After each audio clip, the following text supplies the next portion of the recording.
Good morning. I will now call the January 25th, 2023 San Diego County Board of Supervisors Land Use Meeting to order. As a reminder, according to the board rules and procedures, audience members shall not whistle, clap, stomp feet, or anything that disrupts the proceedings. I'm going to ask our clerk to confirm that we have a quorum. Thank you, Chairwoman Vargas. Supervisor Anderson. Here. Supervisor Fletcher. Here. Supervisor Desmond. Here. Vice Chair Lawson-Remer. Chairwoman Vargas. Here.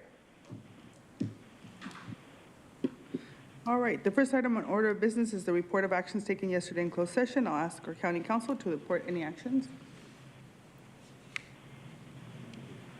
You don't.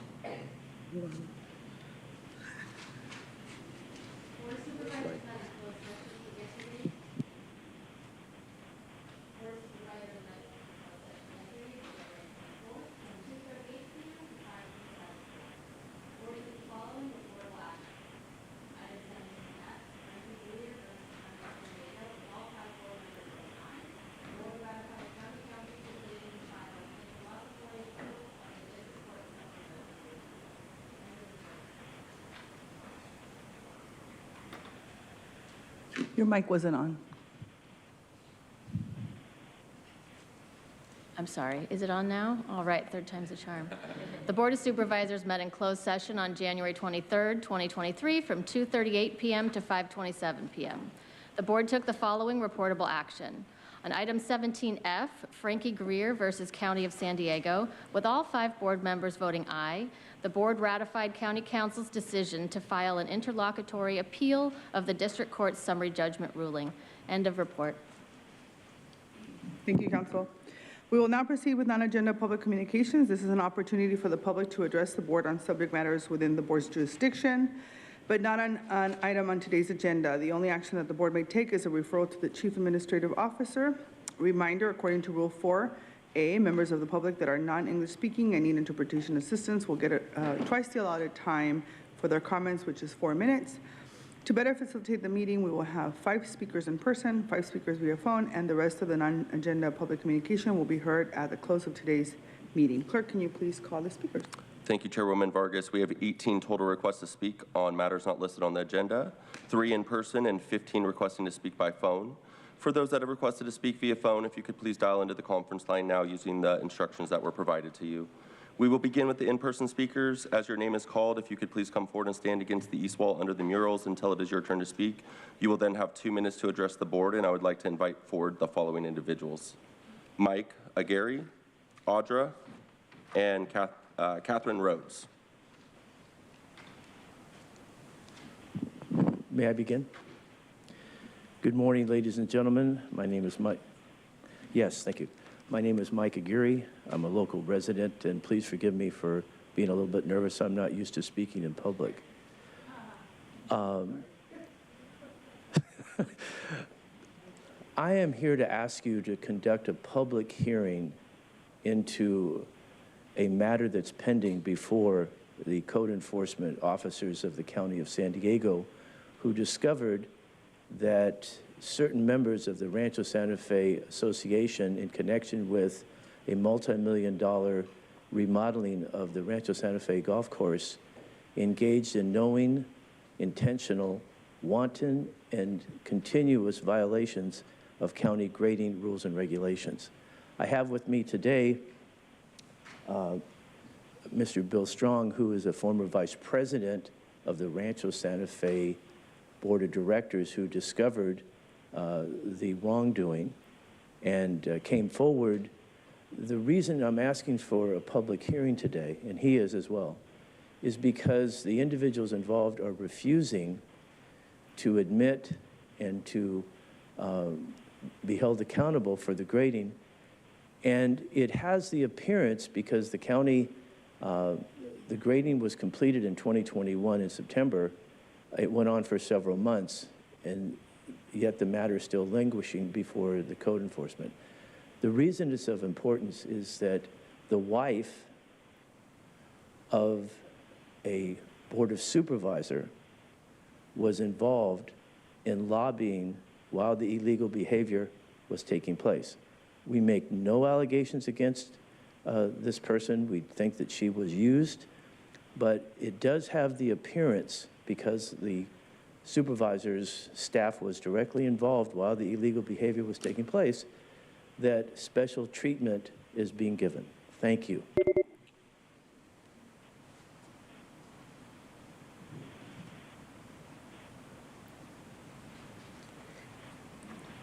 Hello, Catherine Rhodes. And first, if I'm not here, item 8, fabulous. Appendix P, voluntary Appendix P for the 2022 California Building Code for emergency housing. So happy, so happy. And then, of course, this is for Chair Nora Vargas. Okay, you said you want to help homeless. Perfect. You know, the people at Lucky Duck Foundation want to put a homeless shelter, 500-bed homeless shelter in Balboa Park in the ugly parking lot right by the freeway there that nobody ever uses. But Todd Gloria says his hands are tied. His hands are tied. He can't do anything about it. Why? Because he thinks that you can't put homeless people in or emergency shelters or residential in a dedicated parkland in Balboa Park, when the city attorney already wrote a legal opinion saying it was legal. And then, of course, you could always go to the state attorney general, and the state attorney general will tell you it's legal. So I really do think that you need to put this to your legal team to ask them for a legal opinion from our attorney general, Banta, if we could have homeless shelters, 500 people taken off the street right now. Perfect. Please help them.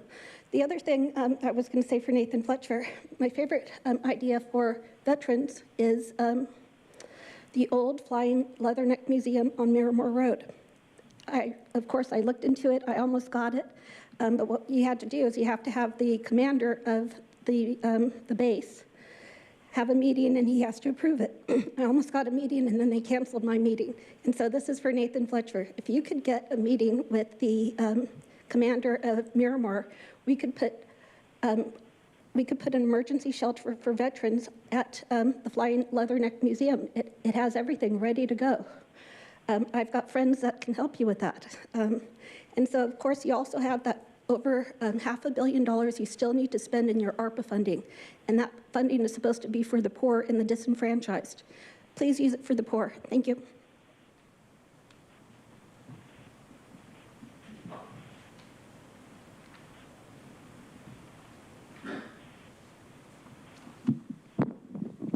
Username Audra. So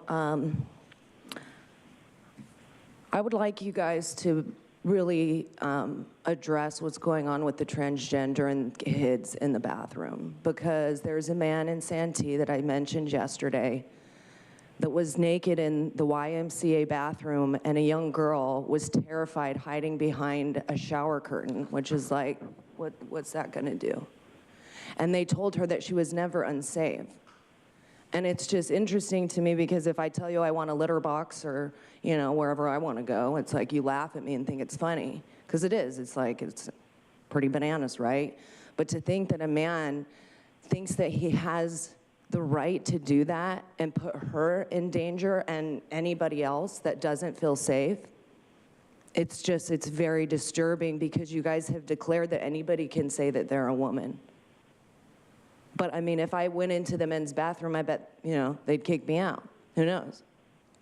But it's just sad that it's like there's no protection. And this has happened to other women. They've called the police and they do nothing about it.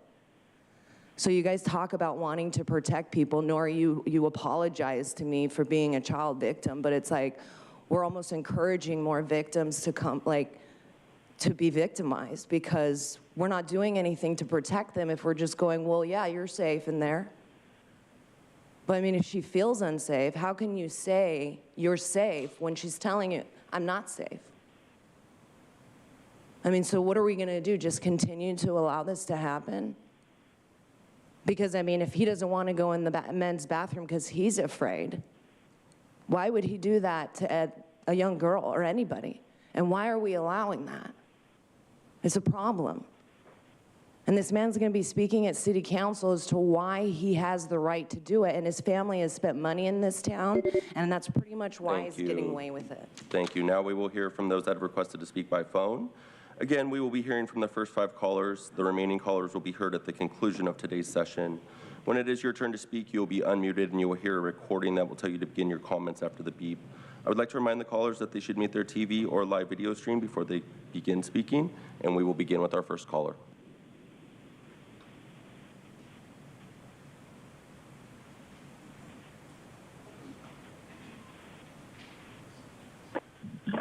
one swallow. In a world of propaganda, the truth is always a conspiracy. And gradually, though no one remembers exactly how it happened, the unthinkable becomes tolerable, and then acceptable, and then legal, and then applaudable. The perfect dictatorship would have the appearance of a democracy, but would basically be a prison without walls in which the prisoners would not even dream of escaping. It would essentially be a system of slavery where through consumption and entertainment, the slaves would love their servitude. The greatest threat to mankind and all of life on this beautiful planet is not climate change, overpopulation, terrorism, racism, or resource scarcity. No, the greatest threat to mankind is the same today as it was over 1,000 years ago. We are ruled over by parasitical psychopaths who plunge us into war, manipulate us against each other, and flood our minds with fear, hate, bigotry, and ignorance with every chance they get. Until you realize that government is not your friend, the law is not here to protect you, money is not here to give you life, the church is not here to save you, the doctor is not here to make you healthy, the school system is not here to give you knowledge, the pharmacy is not here to cure you, you will never be free. The Trojan horse of the New World Order, Agenda 21, under the guises of climate change and terms like Build Back Better, the international bankers through various front organizations are attempting to install a totalitarian one-world government to rule over everything on this planet, including every one of us. Do not fall for it. Research Agenda 21. When all guns have been banned, when all words have been censored, when all history has been erased, when all freedoms have been taken, only then will you discover that you should have spoken up and done something about it. In a world of propaganda, the truth always seems like a conspiracy.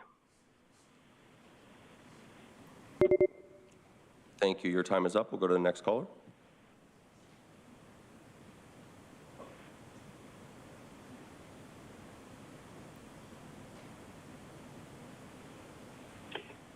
Good morning, Board of Supervisors. This is KB Strange. I'm calling in from work today where I have been employed in the medical field for over 40 years. I volunteer for several youth-related programs and organizations which aim to improve health and safety for teens and young adults. One of those organizations is American Lung, which sponsors an annual walk in January to raise awareness regarding the signs of lung cancer and the benefits of early screening. This month on Sunday, January 29th. American Lungs Walk will begin at Liberty Station in nearby San Diego. Symptoms of lung cancer include coughing that gets worse or never goes away, chest pain, wheezing, shortness of breath, feeling tired all the time, weight loss with an unknown cause, and coughing up blood. Early detection is key. Also, prevention of smoking and vaping are key, not just for lung cancers, but other conditions like emphysema, COPD, and lung fibrosis. As a youth advocate, it's only common sense to support the young people in our county by the preventing of smoking and vaping behaviors, which begin early on. We are all thrilled that Prop 31 passed at the November election, banning flavored tobacco products. And perhaps the county would consider taking this protection of youth one step further and ban the sale of fruit-flavored marijuana products and candy look-alike products that are so appealing to young people. It's a good policy that makes sense to me and to parents and to youth advocates. Thank you. Thank you. We'll go to the next caller.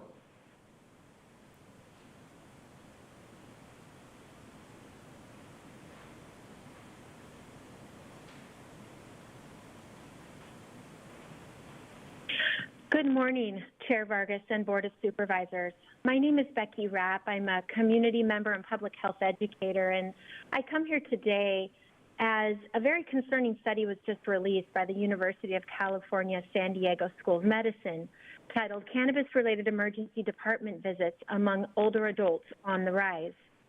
The study highlights that marijuana use among older adults can lead to unintended consequences that require emergency care. Marijuana can slow reaction time and impair attention, which may lead to injuries and falls, It can also increase the risk for psychosis, delirium, and paranoia, exacerbate cardiovascular and pulmonary diseases, and interact with other prescription medications. My husband works as a nursing home administrator for a local company. He recently received a notice warning all administrators to inform nursing staff regarding the uptick in ER visits and what warning signs of unintended consequences they should be trained in. This poses a great burden on nursing homes along with senior care facilities across the county. The nursing staff is significantly down and facilities continue to fight against COVID. Educating seniors on marijuana consumption should be of the utmost importance and required in routine medical care visits, helping to prevent misuse and unintended consequences. Marijuana products are harmful, and although the county may be permitting marijuana storefronts and manufacturing facilities, that doesn't make their products less harmful. Thank you. Thank you. We'll go to the next caller.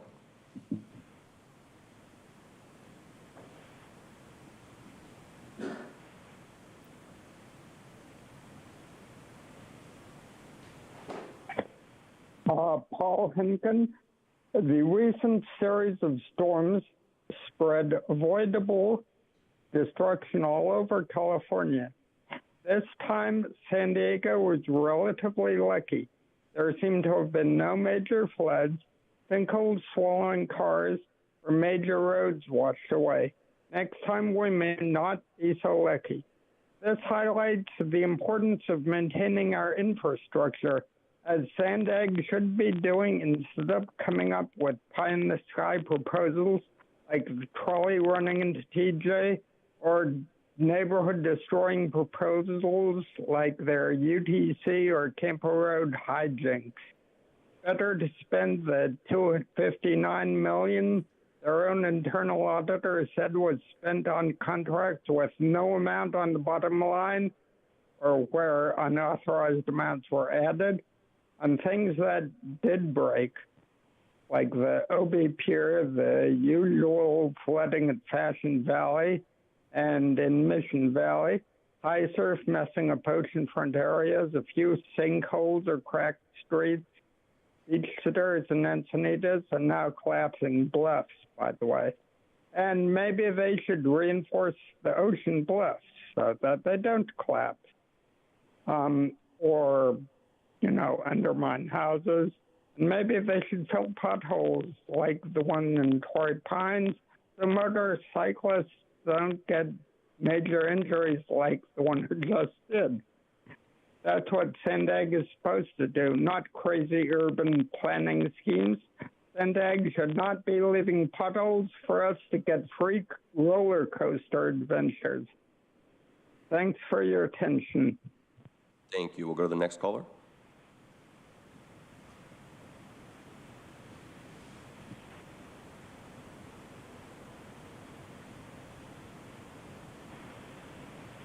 Good morning. My name is John Bodorf with CleanEarthForKids.org.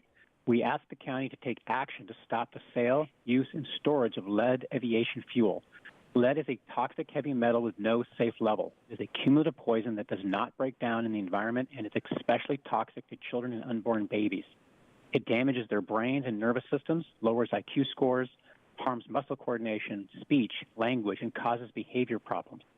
There is lead in aviation fuel. According to EPA data, General Aircraft at Gillespie Field dumps over 1,100 pounds of lead into the air every year. Palomar Airport, over 700 pounds, and Ramona, over 600 pounds. That is over 2,400 pounds of lead in our air every year from county airports. And there is no safe level of lead. A 2013 San Diego Air Pollution Control District study showed the Palomar Airport exceeded national ambient air quality standards for lead. That was 10 years ago. Studies show lead hurts kids' brains, leading to lower reading and math test scores and higher rates of suspension and detention, high school dropout rates, and crime and time spent in prison. Kids in Flint, Michigan saw a 30% drop in reading proficiency because of lead. A study done by the County of Santa Clara found children living within 1/2 mile of their airport had lead levels nearly twice that of kids at Flint. Santa Clara has stopped leaded fuel at their airport, as has the city of Santa Monica. The City of Long Beach and Van Nuys Airport in Los Angeles have started the process to get the lead out. The county must take action to get the lead out of their county airports. The county must notify those living and working near the airports they are being poisoned by lead and update the county health department website to show airports as a source of lead pollution. Please protect our kids and immediately stop the sale, use, and storage of leaded fuel. For more information on the dangers of lead, please go to our Team 5 Get the Lead Out page on our website. Thank you from cleanforkids.org. Thank you. And for the remaining callers that have requested to speak on a matter not listed on the agenda, if you could please hang up and call back at the conclusion of the session. Chairwoman Vargas, that concludes the request for non-agenda public communication this morning. Thank you. Moving on to the next item on the agenda is the approval of the minutes, statement of proceedings for the regular board meeting of January 11. Thank you. Is there a second? Second. We have a motion and a second, please. Oh, yeah, we can vote. Sorry.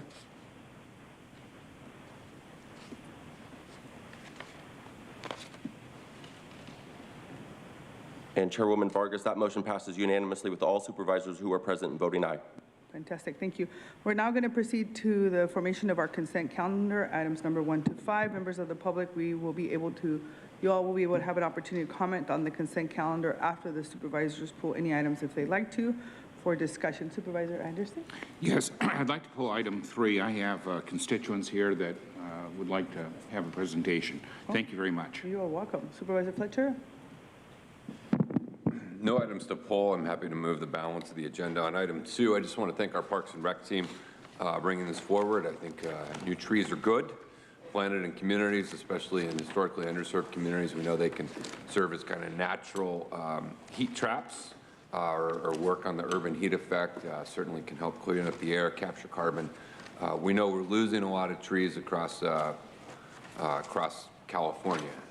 Drought, wildfire, all types of things. And so I think this investment, removing the dead and diseased ones and other necessary things we need to do is a wonderful step forward, and I appreciate it. Okay. Thank you. We have a motion. Supervisor Desmond? Thank you, Chair. I have no items to pull and no comments. I'll second the motion. Okay. So let's see, we're going to go ahead and pull item number 3, and then I just want to make comments on item number 2, and it's also thanking Parks and Recs for all the work that they're doing on this item and the comprehensive tree program. Hopefully folks will come to the State of the County next week on February 1st, and I'll tell you what some of my thoughts are around this, because this is one of my big priorities for the year, and so I'm really looking forward to it, and I really appreciate everything that you do around that. So.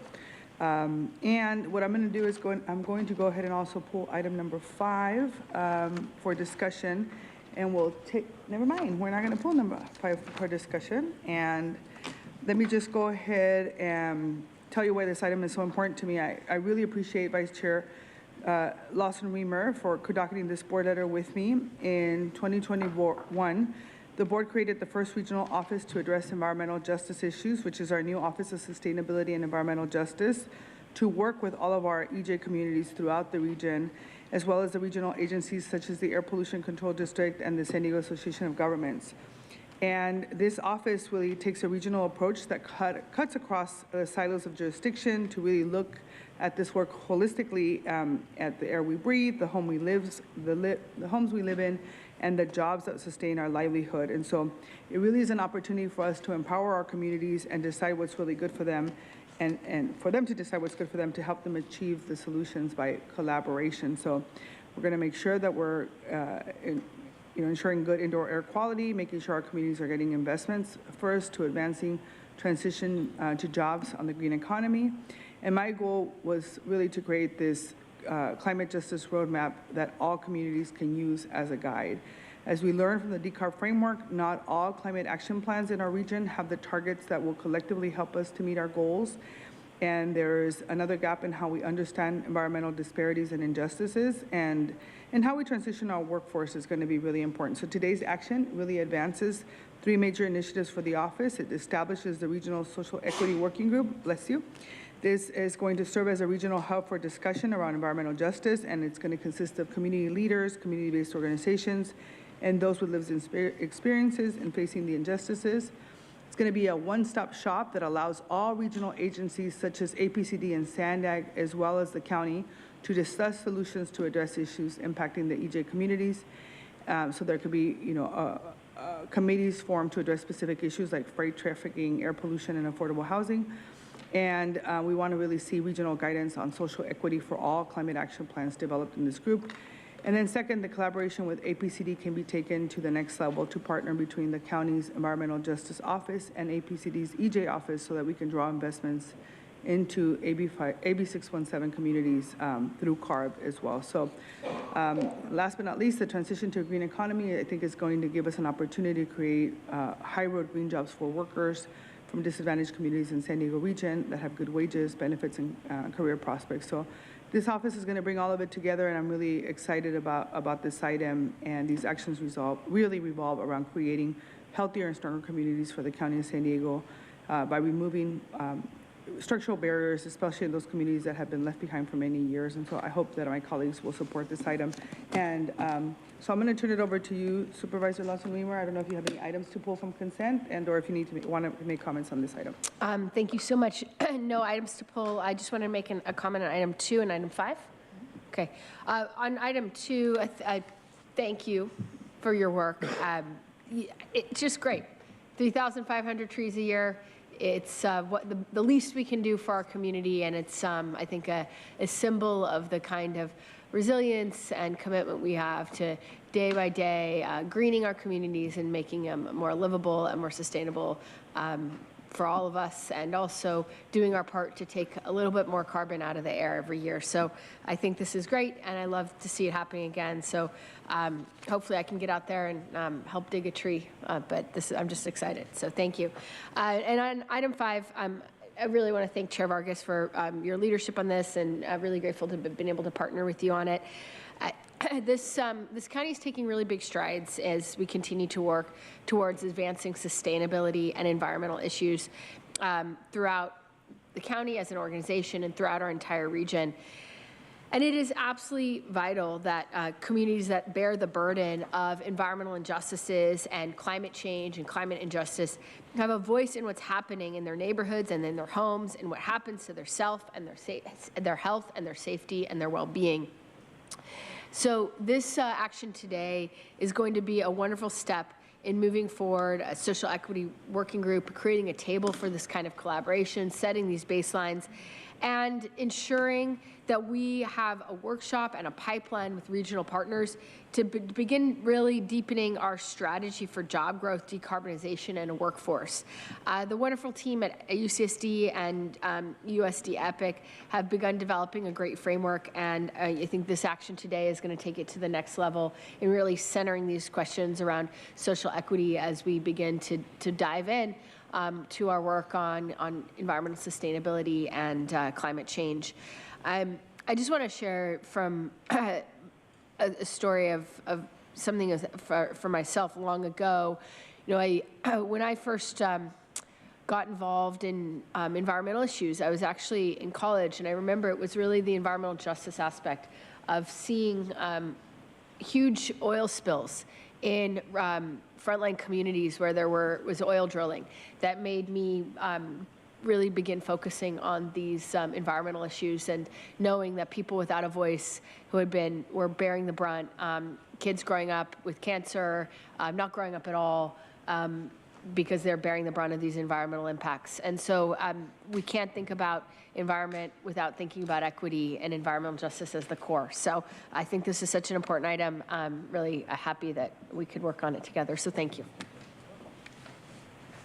All right. So with that, would you like to repeat the items?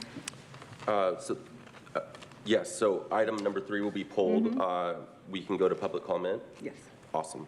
Thank you, Chairwoman Vargas. We have 6 total requests to speak on items on the consent calendar, 1 individual in person, and 5 requesting to speak by phone. As a reminder, item number 3 was pulled from the consent calendar for discussion, so any members of the public that have requested to speak on that item, if you could please hold your comments until the board discusses that item. We will receive public comment on that item separately. For any member of the public that have requested to speak on the remaining items on the consent calendar, if you could please dial into the conference line now using the instructions that were provided to you. We will begin with the in-person speakers. I'd like to invite forward Audra. You'll have 2 minutes to address the board.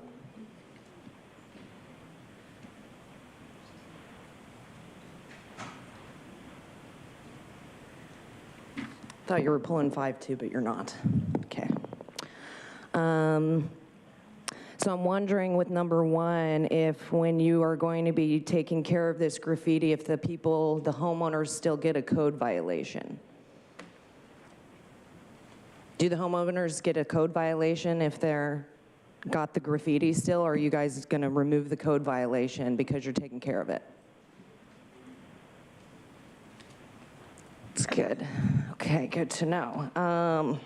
It's interesting. And then, so you want to plant trees, which is nice. You want to sequester carbon in there, right?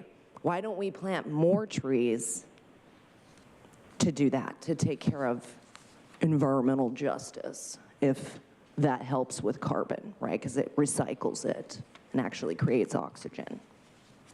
So, but regardless, I don't know why it's going to cost you $2 million and why you have to get new equipment to do it. I thought they've already been planting 3,500 trees every year, so they need new equipment to do it here this time. I don't know. It's good. I love that you guys are so engaged. And then this nice establishing a new entity like you guys love to do. And I just think it's so funny when you talk about environmental justice or even social equity. I feel like these are just gaslighting words. But I mean, what about chemtrails or like fire retardant, things that are totally toxic to the environment, yet they happen all the time. But yeah, we don't really care about the environment, just sometimes if it's gonna get you guys money, because you have $973 billion that you guys can get your hands into.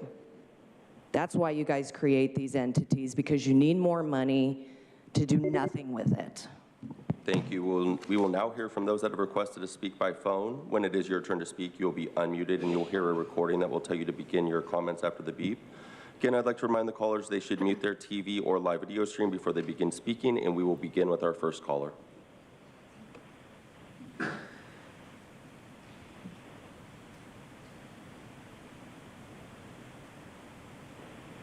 Paul Henkin, the agenda boldly proclaims the County of San Diego has positioned itself as a leader in addressing climate change, sustainability, and furthering the goals to reach zero carbon. I hope your plan includes abatement of methane, nitrous oxide, PFAS, and other climate change factors, but it didn't the last time I read it.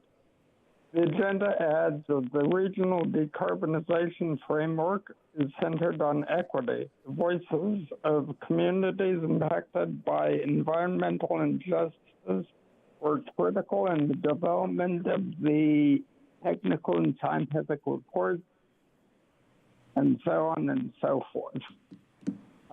Somehow equity is getting mixed up in all this. It is good that the local climate change issues are addressed, but the goal is for a county-wide strategy. Climate change affects us all.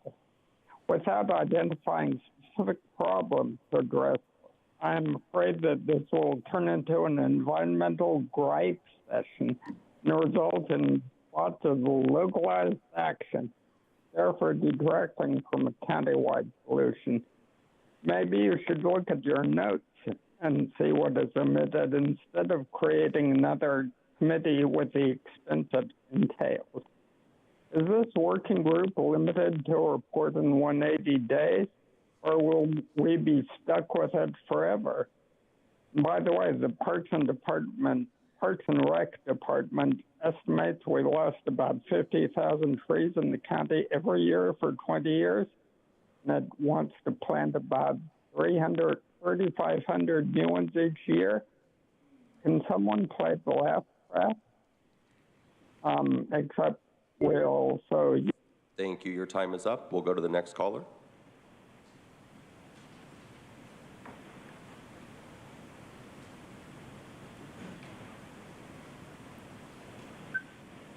Vanessa Forsyth. I am talking in terms of transitioning to a more green environment and environmental justice. It is good that we're getting more trees. My concern is while we have MOUs between communities and schools that can result in joint use agreements allowing access to school and community recreation, but what we don't want is synthetic turf to replace play and public park open and field areas. This synthetic turf is not a safe or healthy choice for our children or community. Synthetic turf is a health risk. Various organizations, medical, science, universities have studied this and realized that it is a toxic and cancer-causing chemicals and heavy metals that have been found in the infill and plastic grass of synthetic turf, including lead, PAHs, benzene, vinyl chloride, PFAs, etc. These chemicals don't go away. They leach into our soil and our water. It has also been found that synthetic turf increases the chance of lower extremity injury as compared to grass. The National Football League of Players Association, the AFL-CIO, Women's Soccer League have called to say that fields should be replaced with natural gas. Water and chemicals are needed to clean and preserve the synthetic turf, and within 10 to 20 years, it needs to be replaced, and the toxic plastic must be disposed of by putting more toxic material into our air and water. What our children and communities in these use parks and Thank you. Your time is up. We'll go to the next caller.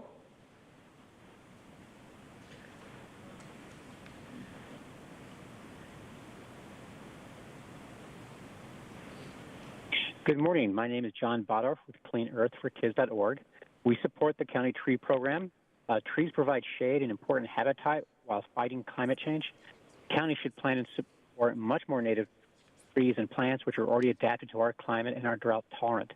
We ask the county to also use an organic pest management program that does not allow synthetic pesticides or synthetic fertilizers on all county parks and properties. Pesticides are poison. That is their purpose, and they are designed and created to be toxic and lethal. Synthetic pesticides and synthetic fertilizers run off into our water, harming us and our environment. They are found in our streams and drinking water and in our air and the ground our kids play on.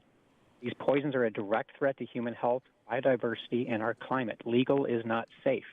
The U.S. only bans 21 pesticides. China bans 54, and the EU bans 195. There are safe alternatives. Please educate the public on the dangers of pesticides and the many safe, natural, and effective alternatives. And don't forget that 99% of synthetic pesticides and fertilizers are petrochemicals. They come from fossil fuels. Their use only continues the cycle of destruction. Speaking of fossil fuels, we also ask the county to ban synthetic turf on county lands and properties like the city of Boston. We need to stop these fields of plastic as they are toxic. Protect our own health along with our native plants and biodiversity. We must quickly away from using poisons and fossil fuels. Thank you. Thank you. We'll go to the next caller.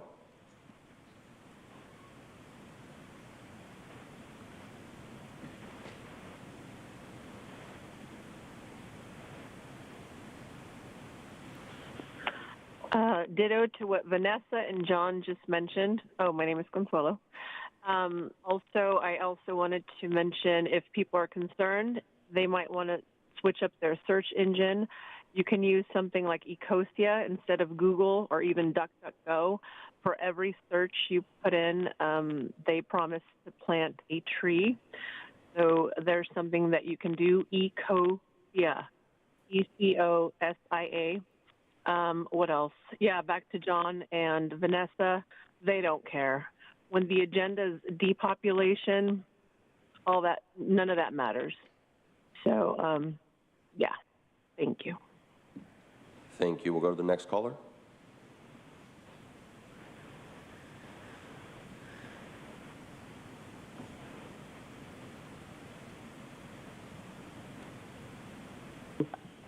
Truth and the calling system tried to hang up on me again. Item 1 is over $40,000 a year to paint people like Audra Spence's after people like me have tagged them with Bartman graffiti a billion times in a row. Item 2, Tara, it's called planting a tree, not digging a tree. Maybe you should get rid of your car instead. save more carbon. $2 million to plant 3,500 trees to remove carbon, which all living things need to survive. But if you plant too many trees and lower the temperature too much, will there be an ice age? How do you know the perfect amount to plant? Item 4 is the vacation of easements in Fallbrook of sanitary sewer and storm drainage facilities. Those may make for some sustainable drinking water sources for you supervisors to enjoy. Item 5, the California Air Resources Board scoping plan wants the state to become carbon neutral, aka life neutral, by 2045, and to get rid of gasoline. The Budget Act of 2022 will waste $2.6 billion this year on decarbonization.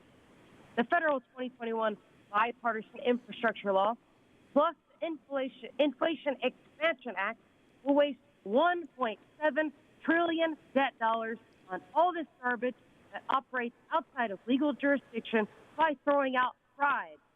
Truly a mafia, a cartel. Here are facts directly from the Regional Decarbonization Framework. Quote, transition to a carbon neutral economy may exacerbate wage inequality and disparities by race and gender.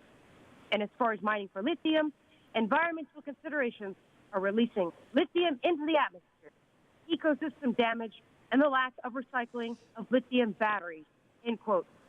Whoever supports the Regional Decarbonization Framework and says they care about racism, women, or the environment is a liar. We can't allow ourselves to be sequestered. You got it.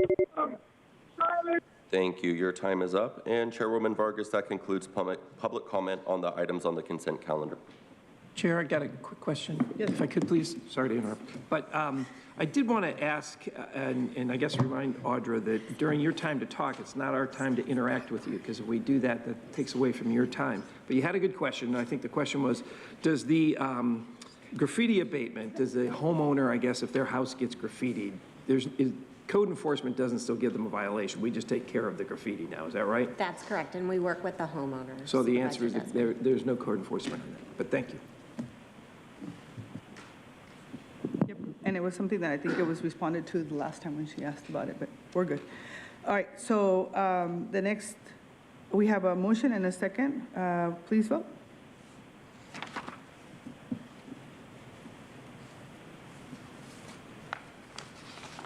And Chairwoman Vargas, that motion passes unanimously with all supervisors being present and voting aye. The next item is item number 3. We'll begin with the it's establishing authority to advertise and award a construction contract for the Mount Woodson Gateway County Preserve Improvement Project and seek a negative declaration. I'm going to turn it over to Brian and his team for a presentation. Thank you and good morning. Chairwoman Vargas, members of the board. Joining me today are 3 team members who have worked very hard to move this project forward. Our Operations Chief, Dave Knopp, Environmental Resource Chief, Deb Mosley, and our Capital Projects Chief, Kasia Trojanowska. Kasia will deliver the staff presentation. Good morning, Chairwoman Vargas and members of the board. Today, our team is pleased to present an overview of the Mount Woodson Gateway County Preserve project. Mount Woodson is located in the unincorporated community of Ramona, west of State Route 67, adjacent to the city of Poway. The preserve is a popular trail destination that patrons currently access by parking on the shoulder of SR 67. On average, there are over 200 cars parked there daily to use the trail. This creates a safety issue for other vehicles and passengers exiting their cars to hike the preserve. In 2019, pursuant to board direction, the county acquired an 84-acre property to add to the preserve and to provide safe parking and legal access for trail users seeking access to the Mount Woodson Regional Trail System from SR 67. The project will create a staging area that allows for trail users to safely park and access the Mount Woodson Regional Trail System. Once completed, Caltrans plans to post no parking signs along this section of SR 67. To develop the project, county staff attended a series of project stakeholder meetings, which included the Ramona Community Planning Group, CAL FIRE, Caltrans, Ramona Trails Association, and nearby residents. Through input from those outreach efforts, the final plan proposed 209 public parking spaces with 11 accessible ADA parking stalls, directional signage, solar-powered entry gate and bollard lighting, trash and recycling receptacles, space for portable restrooms, and the feasibility of the EV charging stations. Construction is anticipated to begin in the spring of this year and be completed by the end of the year. Staff have received feedback from the community on the accelerating and decelerating lanes, and DPR is currently working with Caltrans to ensure that the road improvements meet all the safety standards. As directed by Caltrans, we removed the deceleration lane from the project. We'll continue working with the community and Caltrans on the final traffic plans, as all improvements to CR 67 must be permitted by Caltrans. DPR staff completed a mitigated negative declaration, or M&D, for this project. The analysis demonstrates that there would be no significant impact to the environment as a result of this proposed project. As analyzed in the M&D, DPR will implement 12 mitigation measures as outlined within the Mitigation, Monitoring, and Reporting Program, such as obtaining wetland permits, species surveys, and preserving compensatory mitigation land. The M&D also includes management actions to ensure that patrons follow park rules and regulations. During public engagement, we've heard about previous trespassing on the property and adjacent private properties. Specifically, we've heard that people would venture off the public Fry-Cogo Trail or sometimes use existing roads and access points that are not part of the approved trail system. With this project, we'll only be constructing a staging area outlined in the blue that will provide access to the existing approved trail system, shown in orange, which includes the popular Potato Chip Rock Trail on the south and less known Fry-Cogo Trail on the north. As you can see, there are other pre-existing trails on the ground that will be restored and revegetated over time.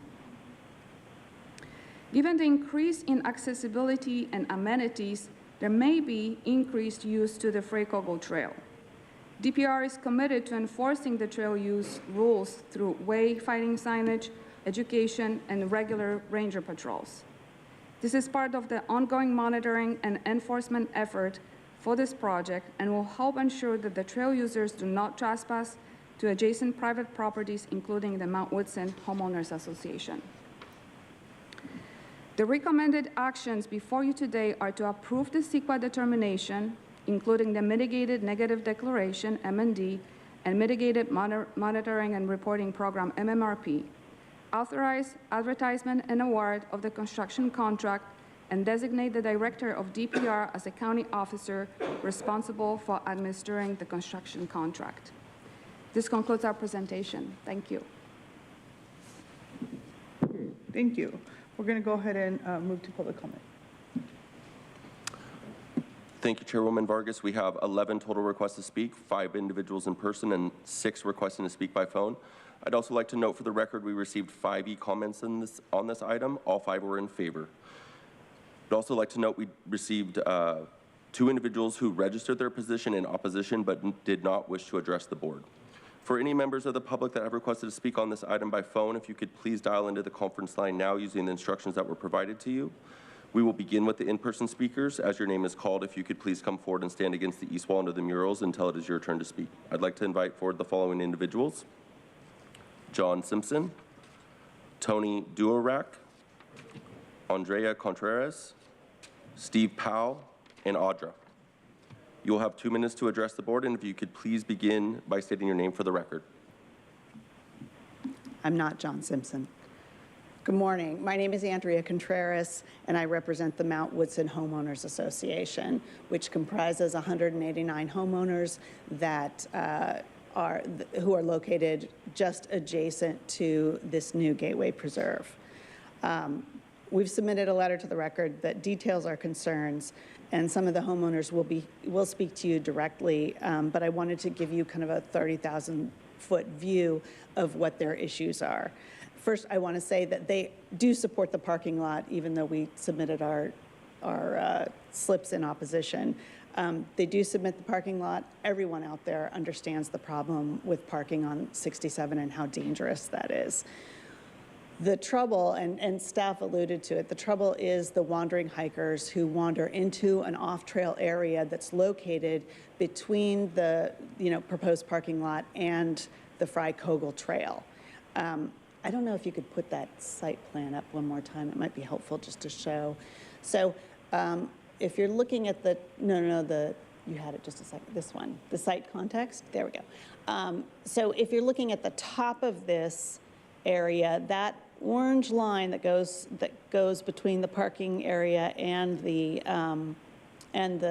homeowners association where the homes are, that's actually not a trail. That's off-trail area. The Frye-Kogel Trail does run along the homes right there, and then the trail head is over there off of Archie Moore Road. I'm running out of time.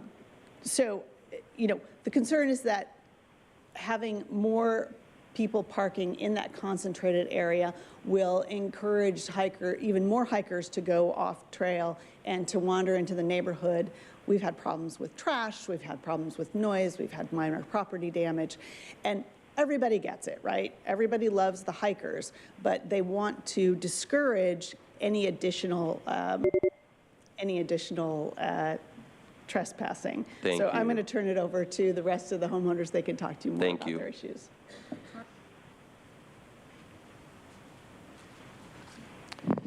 Good morning. My name is Tony Dvorak, and I'm on the Mount Woodson HOA board and also a resident, obviously. The DEIR, what I want to address is what I would call unaddressed public comments relative to the environmental analysis. The DEIR addresses only direct impacts of the construction and operation of the proposed parking lot. However, on page 49 of that DER, under Section 11, Land Use and Planning, it states the proposed project would connect to an existing trail easement and has the potential to connect to multiple trails proposed as part of the county trail plan. This was made evident when a large swath of land was completely cleared beginning near the entrance of the parking lot and leads and intersects with the Frye-Kogel Trail, which runs adjacent to the Mount Woodson community that you saw. The direct impacts of the parking lot are covered extensively in the document, but there's no analysis of indirect impacts, those that occur later in time or further removed in distance. Numerous public comment letters were submitted expressing concern about the potential for increased direct impact on the Frye-Kogel Trail due to hikers wandering the area by heading the opposite direction of the trailhead. There were about a dozen comment letters expressing concern with the increase in hikers on the trail that runs immediately backyard to the homeowners. I'd like to just read quickly one comment. It says, since moving into the neighborhood in 2018, my husband and I have watched the traffic on the trail grow astronomically. We've even seen neighbors sell their homes because of the disruption and lack of privacy that's a constant issue. I'm also concerned that this project may negatively affect property values of the home in the neighborhood. So how was this responded to in the document? Here's how it was responded to. This comment does not raise specific issues related to the adequacy or accuracy or completeness of the analysis in the ISMMD. No changes to the draft were warranted, and that's the way they commented on those things. And there are a number of comments that were unresponded to. Thank you.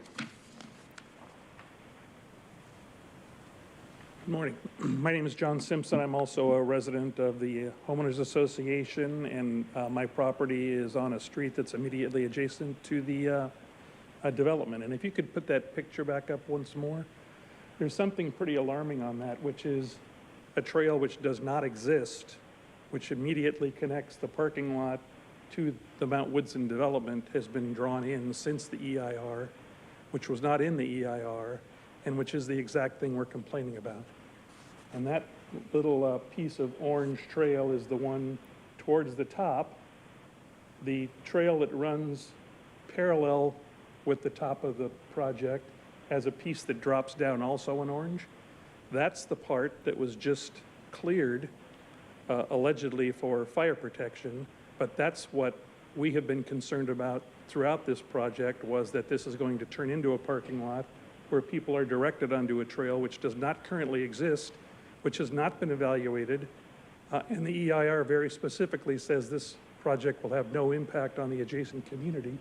But now, for whatever reason, the folks who've worked on this project diligently, a project we support, have added what is apparently going to be a future trail, which is what we're here concerned about. So this is the first time this has been published to anybody.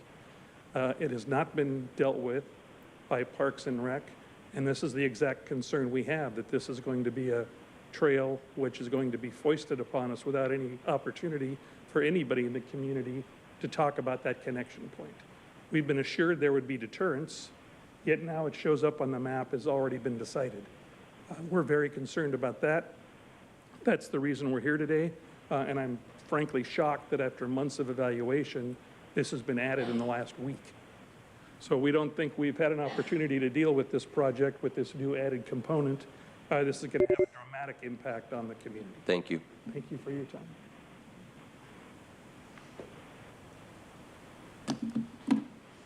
Good morning, board and staff.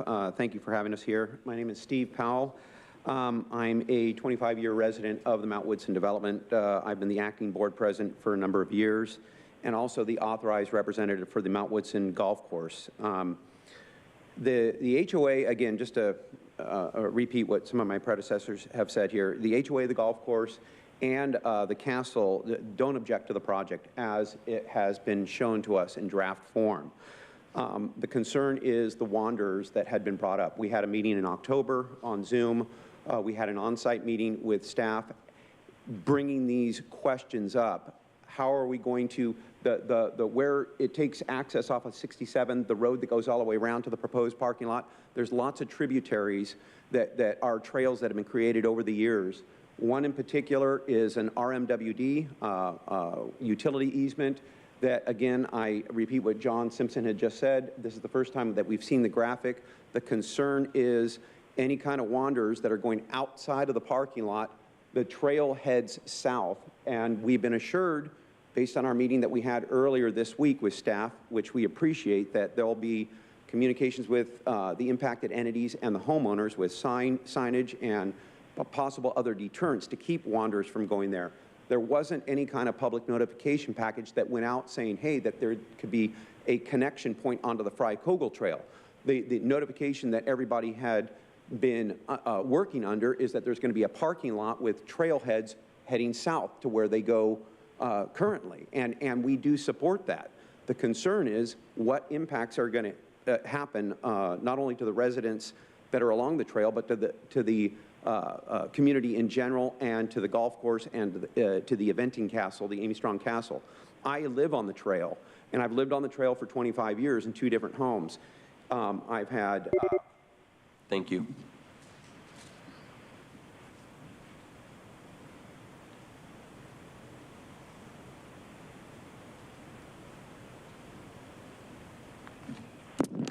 You know, my name seems a little deceptive, that these people have to come in here and be like, why did you add that? We were told this, but it's kind of the huge here. It's like, it's not abnormal to have that happen, but I hope that you guys do something about it because they actually live there. And it's like, I don't even know. I mean, people will fill these rooms and you guys don't even care. You just want to throw money at them most of the time, but I'm just kind of wondering why it costs $500,000 to make this parking lot, and you're not even building like an actual restroom. It's going to be like, what, porta potties? So, I mean, if you were building like a structure maybe, and I don't really understand, you're talking about this negative declaration. I mean, is that lead and asbestos found in the earth as well?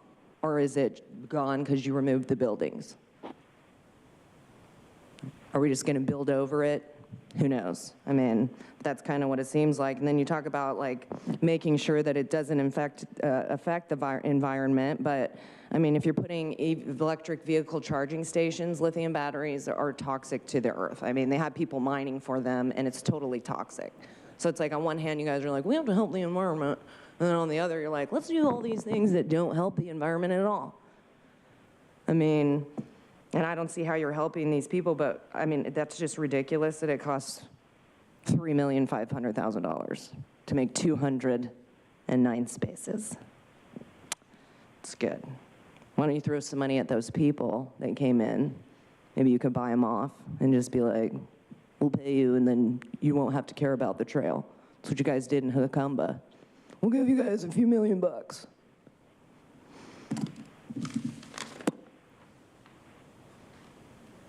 Thank you. And for the record, that speaker was Audra. We will now hear from those that requested to speak by phone. When it is your turn to speak, you will be unmuted, and you will hear a recording that will tell you to begin your comments after the beep. Again, I'd like to remind the callers they should mute their TV or live video stream before they begin speaking, and we will begin with our first caller.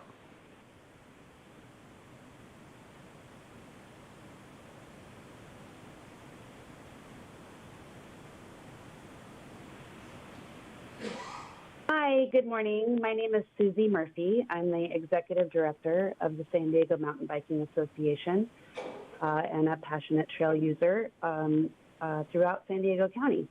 I would like to speak in support and including our members of the San Diego Mountain Biking Association in support of this project and the staging area, which has been long needed, as everyone knows, and it will greatly improve the safety and accessibility to this very popular trail area. We understand the concerns, but feel that there can be adjustments made to make sure that the people who live in the area are satisfied with the plan. So thank you for the opportunity to comment. Thank you. Thank you. We'll go to the next speaker.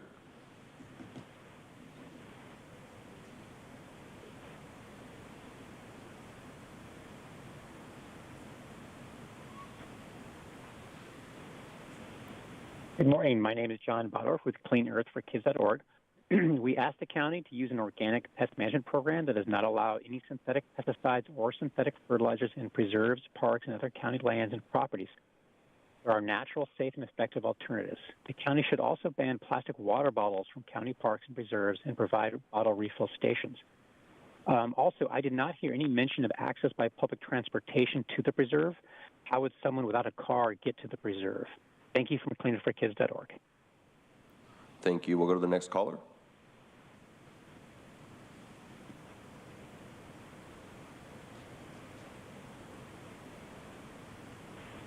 Hi, Paul Henkin.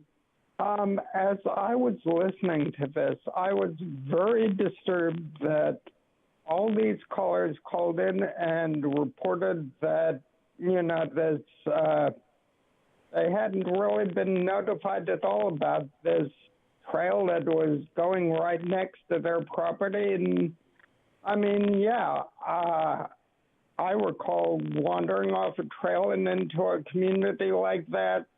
It happens. And, while I'm careful to respect property and all, I mean, I'm sure, people do things casually, like dropping litter or putting bottles somewhere. I mean, that is totally unfair. That's really bait and switch, and it's begging for legal consequences. And getting into what Consuelo reminded you of, it's like the powers that be don't give a crap about the people. They just want to push these dumb projects on people that fulfill their needs. And, oh, by the way, if anyone sees something they actually don't like, well, too late.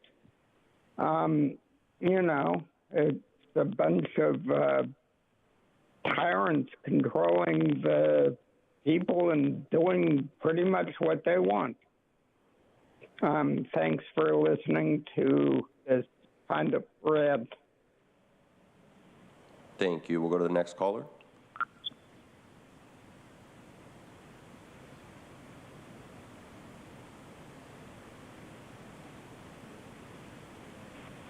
Truth. So the county is acquiring approximately 84 acres of land in Ramona, located off State Route 67 for a trail. Another project near a toxic GHG-emitting highway, Jim and Nora. How can you keep allowing this?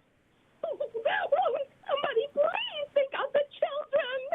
think of the children. Won't somebody please think of the children? No, stop. Think of the children. Think of the children.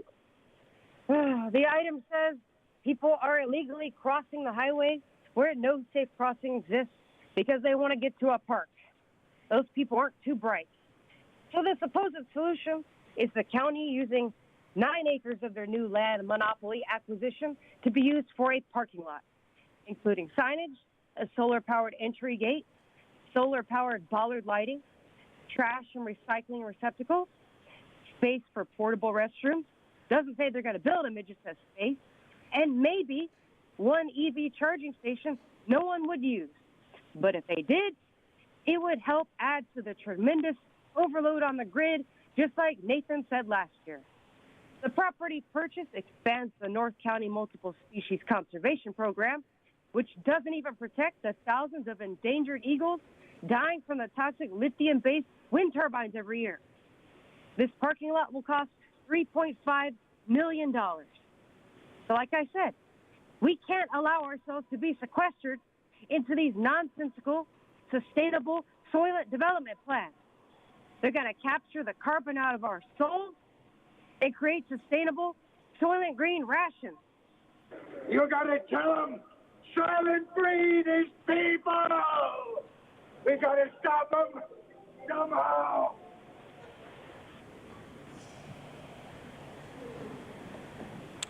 And Chairwoman Vargas, that concludes public comment on this item. Thank you. Before I turn it over to Supervisor Anderson, I just wanted to follow up with our Parks and team to see if they had any follow-up or comments to some of the questions. Chairwoman Vargas, thank you. We would like to address some of the questions and comments that came up by the public. The mitigated negative declaration, or the MND, which is the CEQA analysis that we did, was over the project scope, which is the construction of the parking lot that connects to existing trails. And that is the trails that are in the south, which is the main trail, the Potato Chip Rock, and the trail in the north, which is the Fried Kegel Trail. All of those are public existing trails that are used currently to date and prior to the county purchasing the property in 2019. Although the MND does analyze the project itself, the scope of the project, which I stated was the parking lot, there is analysis of the indirect impacts. The comment regarding the map that we showed today that was not in the MND, we used the map today in the presentation to clarify and help to explain our intent to work with the residents on the north to limit use to only public trail areas. That small connector piece that was referenced is an existing utility easement that was in place as starting in 2002. We purchased the property in 2019, so that easement was there prior to us purchasing the property, and it has been used by the public prior to the county purchasing, and even now is currently being used as a trail. And so as part of the project, we will construct the parking lot. We will continue to use wayfinding signage and other preserve patrols and operational measures to ensure that people stay on the trail and that they're only using the approved trails that are part of outside of the project area that are existing to date. Thank you. Supervisor Anderson? Thank you, Madam Chair. First of all, I want to thank my predecessor, Diane Jacob. She started this process in 2019, along with my two colleagues, and thank you for that support. This has been a traffic nightmare. People are parking along the 67. People are crossing the 67 during active traffic, putting their lives at risk simply to enjoy our trail system, which is absolutely fantastic.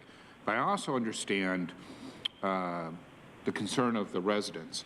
And I would have the same concerns if people were using that easement improperly because they don't work for the power company. And I think that we can overcome this with signage. And what I'd like to propose, Madam Chair, is to amend this to give parks the ability that if they continue to have a problem, to escalate it with additional signage. So they don't have to come back, we don't have to visit again, but the needs of the community are met.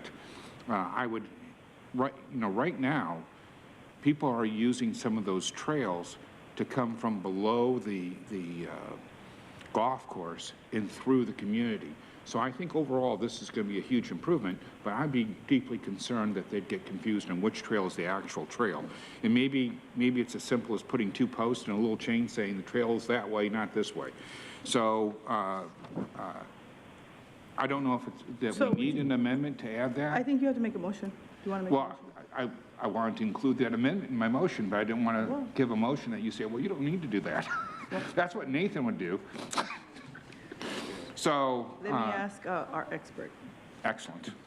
Chairwoman Vargas, Supervisor Anderson, we're happy to include that in the motion, but I do know that the team is very committed to working with the Homeowners Association and the community at large, but we're happy to be supportive of the motion that you're recommending. Excellent. I'd like to make that motion with that amendment, which would simply authorize them to take an extra step or two, if necessary, if the traffic continues to go on the wrong trail. And I do want to thank staff for doing such a great job. It's a lot of work that you've put in since 2019. And I think it's going to save lives. I think it's going to be a much better outcome. And I know one of the concerns people have is that more people are going to use the trail. Well, that's part of the hope. That's a big parking lot. I expect more people. As long as they stay on the real trail and not make up their own, it should be a great outcome from everybody. And I actually believe it will increase the value of the homes because they'll have access to an incredible trail and they won't have people walking through their neighborhood. I hope this is acceptable to the community. But, you know, I can't tell you how many offices I've gone in over the years where there's a picture of Potato Chip Rock. That is probably one of the most popular places in San Diego County for people outside the county to see. So thank you so much. That's my motion, and I appreciate it. Happy to second. It is a very dangerous. I'm really looking forward to it. Happy to second. So we have a motion and a second, and please vote, unless there wasn't any other discussions.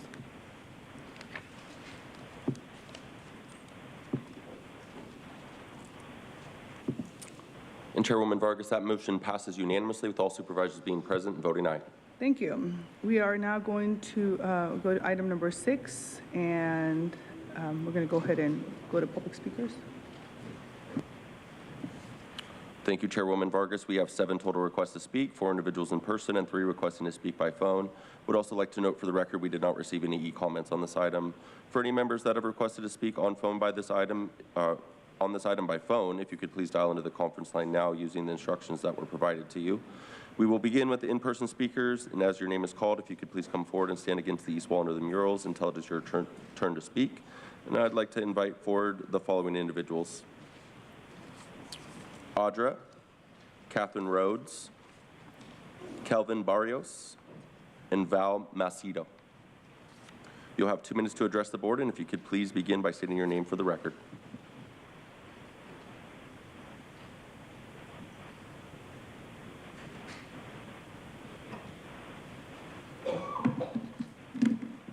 You know my name? That is so sad. These people are super disappointed, but it's the usual. Nothing to see here. I am not against the establishing the minimum wage, but what I really don't understand, and I get you're working on it, but why you have to take so long to give these permits for companies like SDG&E or AT&T, things that they're always doing stuff. And so it's like, you make them keep getting permits for stuff that you know that they're capable of doing or whatever, it's going to make the projects take longer.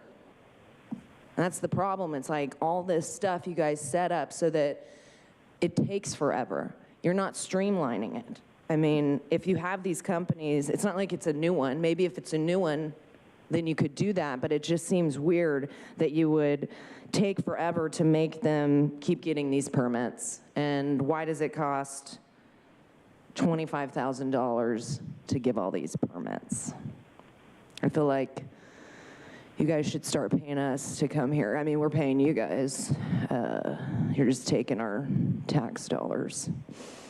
I feel like, you know, we should tax you guys for all the stuff you do, and then it will like make up for what you take from us, so we could just like squash it, right?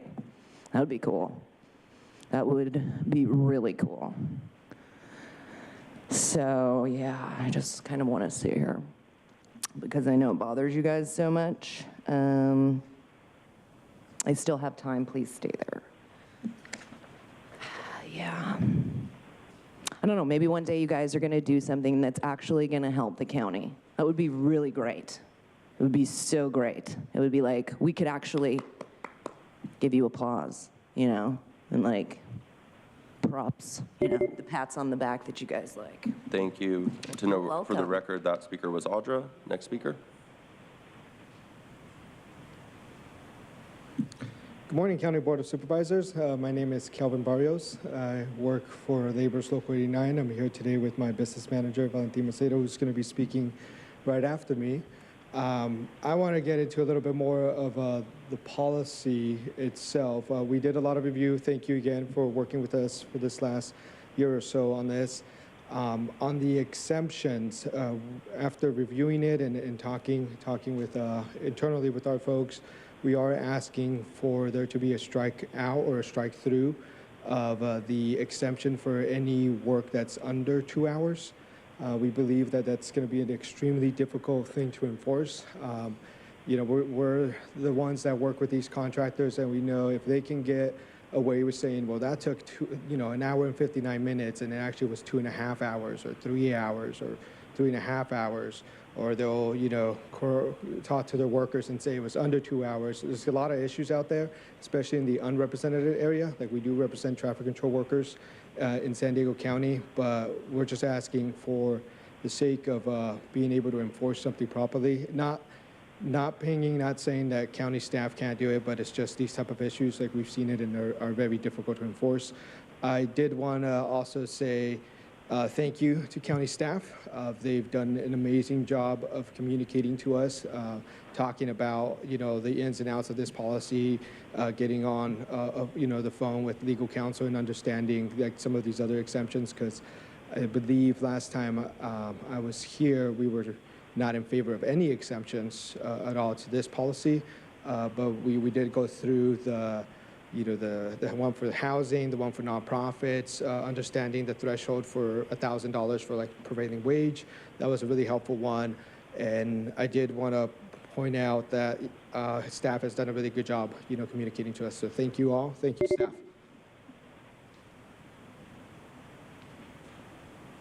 Go ahead. Thank you.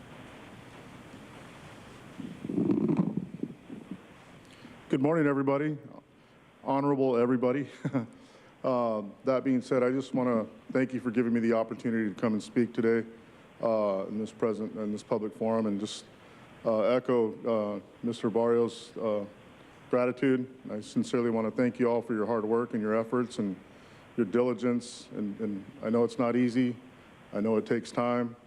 You all take it head on and make it happen. And it looks like you're obviously doing the right thing to make sure that those that are impacted in a positive way, that it happens. So I sincerely appreciate it.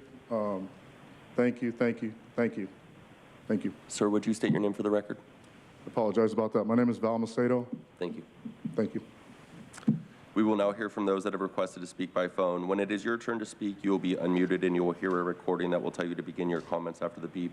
Again, I'd like to remind the callers they should mute their TV or live video stream before they begin speaking, and we will begin with our first caller.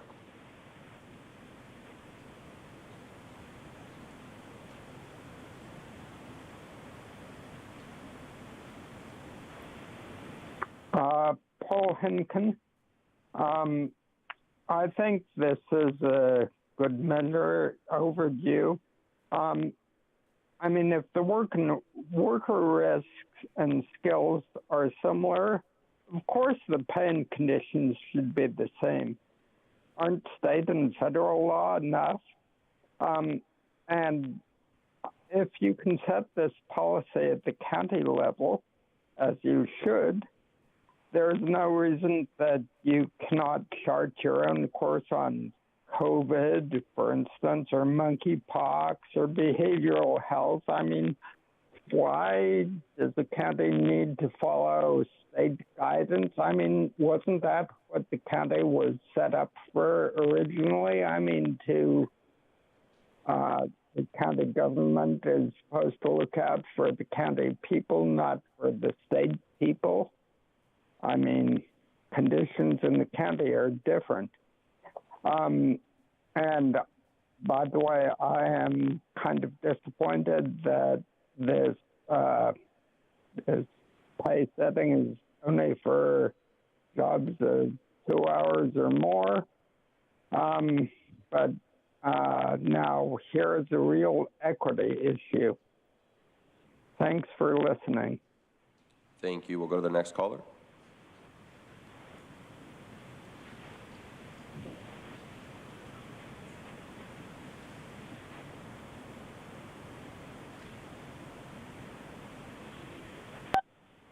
Truth, I'm going to second Audra's idea of taxing the supervisors for every time they go against their constituents. It's the least we could do. Now, I'm surprised there's not more purple shirt political union beggars here to whine about over $62 an hour minimum wage. The truth is that the county's working families ordinance destroys working families by increasing the construction project prices because it requires increased wages for most projects. Higher wages always means cut hours and or less jobs for working families, period. The item also says that staff will work with Periton, the county information technology contractor.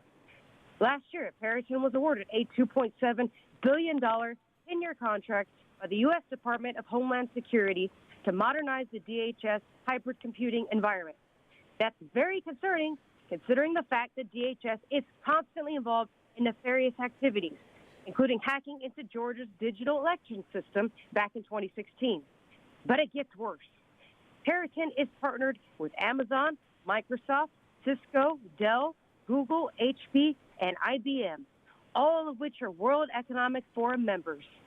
So it's very clear that there won't be any security of people's data with this IT contract. No telling how much those bad guys will get for that contract, but this item will cost at least $25,000 for program management alone, coming from the state highway user tax account, even though it has nothing to do with highway. And the item mentions significant staff turnover.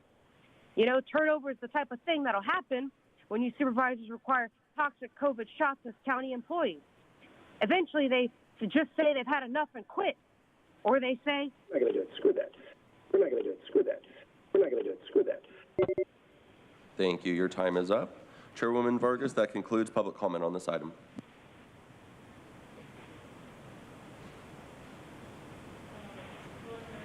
Oh, sorry, Supervisor Anderson? Thank you, Madam Chair. I just wanted, first off, thank Sarah and her team.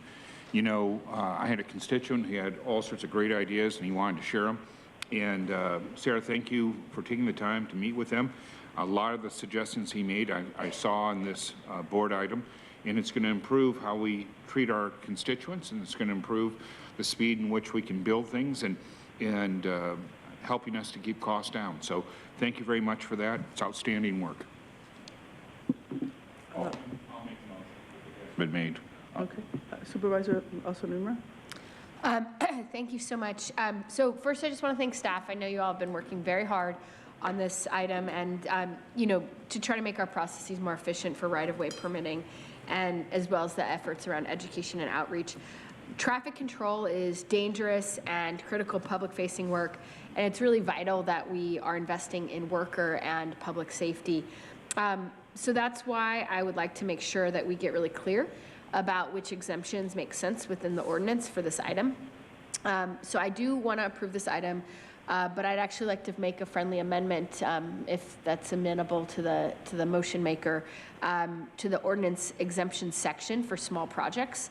Because while I think it makes sense to have room for flexibility for single-family homes, nonprofits, for projects costing less than $1,000, I don't think we should be including activity that does not involve slowing, stopping, or redirection of traffic for more than 2 hours, because I do agree that it would be hard to track data and verify times on these jobs, and I have a concern about enforcement and monitoring. It just becomes too much discretion that I think becomes quite difficult. So I do have an amendment to strike out that final clause. It would be striking out the last sentence of section A3, which would be taking out, quote, or any activity that does not involve the slowing, stopping, or redirecting of highway traffic by a traffic control worker for more than 2 hours. You can see my proposed amendment. So if the motion maker would be amenable to accepting my, amendment, I would be happy to second your motion. I'd like to ask Sarah, why did we put that in there? How many complaints and how much has been delayed because of that? Supervisor Anderson, Morale, do you have some of that information, or Tom?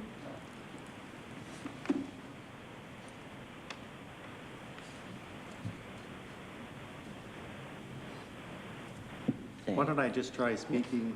There we are. When we were creating the ordinance, we were looking for a number of instances where we thought it made sense to propose possible exemptions. So the idea wasn't to to dictate what those exemptions would be, but to set forth some possible exemptions for your board's consideration. So what we would say is, in this instance, it's entirely within your board's discretion whether you want to keep this last provision or strike it. So whatever your board would like to do. But did you base that decision on any information, or were you spitballing it? No, we work with staff and look at what the number of permits and approvals that we get and the kinds of projects that would create concern. And the thought was that if it's a really small project that doesn't involve a lot of time, that in that instance, the traffic control concerns may not warrant including it in within the scope of projects for which the prevailing wage should be required. So it was a judgment call based on experience. And I can add, thank you, Tom, for that information. I think it was more Supervisor Anderson, the issue of we do have some smaller events or activities that occur, but as some of the speakers have mentioned, the enforcement side for those could become more complicated. So I think that's really what you're balancing here with what we're hearing from community members as well, is that even though we may have some activities occurring that wouldn't be for longer, so for example, it might not be a 5K or a marathon or something along those lines that might be more time consuming, these smaller events that are occurring could be some that could be exempted. However, on the other side of that, enforcement will also be just as challenging. So from staff's perspective, we do not have any concerns with that last portion being struck out as well. So completely up to the prerogative of the board. And how would this impact, say, like parades, 2 hours for a parade?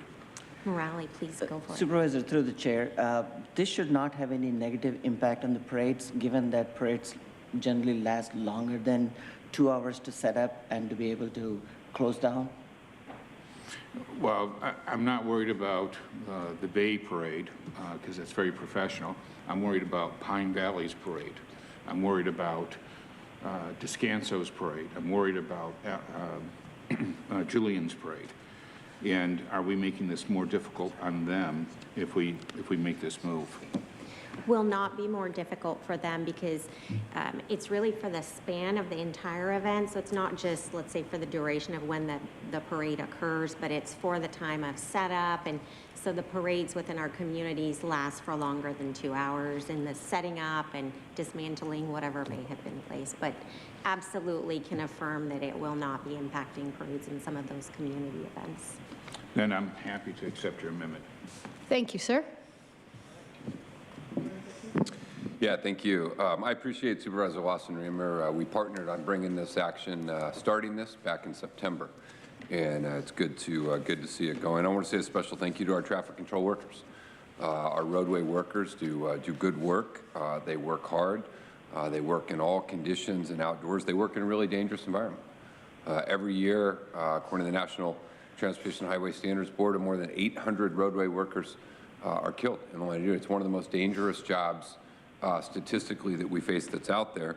These workers have also been paid prevailing wage on public projects for quite a while, and I think it is entirely appropriate that we extend that same protection to make sure the right workers are in the right place doing the right work with the right training, and to make sure that they are being adequately and appropriately compensated. And so I fully support this effort and support the effort to strike out the 2-hour window there to get this in place. But I also appreciate what else we're doing in here is we're making it easier to get these projects up and moving. And both of those together, I think, will accelerate the process to get the work done, make sure that the workers who are there doing the work are being treated fairly. And I think this continues a lot of efforts that we as a board have stepped forward, tackling issues of wage theft from subcontractors, our Office of Labor Standards and Enforcement, our Working Families Ordinance, making sure workers are getting prevailing wage, efforts we're doing around our janitors and landscapers and security guards and so many others. And so really pleased to have been a part of the initial action to start this, and I'm pleased to see it moving forward today. Thank you. Supervisor Desmond. Thank you, Chair. Appreciate it. I do want to thank DPW for eliminating the backlog of nearly 1,000 right-of-way permits. So I think that's outstanding work, and I really appreciate the efforts on moving forward and continuing to streamline and push forward the right-of-way permit issues. So thank you very much, but I got to tell you, the traffic control ordinance today, I can't support it. I don't think we should be dictating how other employers or utilities, how they pay their workers. Yes, I want to see everyone paid a fair wage and they're able to live and work in San Diego County, but I don't think we should be dictating what other entities are paying their employees. How we do it in our own house, fine, but not for other entities. Also, I think it's clear that this is going to increase construction costs, and now is not the time to put more cost burdens on utilities that are basically going to be passed down to housing projects that could increase the cost of housing. And one of the things I am kind of concerned about when we put these wage restrictions on other entities, and we've seen this in the fast food business. Basically, I don't know, the McDonald's I walk into lately has got fewer and fewer people in there, and it's all automated and it's all machines. In my previous career, I spent a lot of time in Japan, and Japan uses these little, I don't call them like robots, that are out on the street or on the directing traffic or slowing people down. It's sort of like that little plastic man you see in neighborhoods. It says, you know, children here, you know, slow down. Basically, that little plastic, it's similar to that plastic man, but that little man is all lit up, or person, whatever it is. But anyway, it's all lit up, and the arm's moving and waving. You know, it'd be easy to automate that system, make one turn green, one turn red, and it's just so you can direct traffic in one way or the other. Innovation, I think, you know, these types of things we got to watch out on the other side, that it's actually could decrease jobs. This is what, you know, causes companies to decrease the workforce if the costs get too high. So I see it happening. So I'm going to ask the chair if it's possible to bifurcate this vote. I'm okay with items 1 and 3, but not on item 2. If that's possible, I'd appreciate it. So if you take 1 and 3 first, and then item 2 or vice on the recommendations.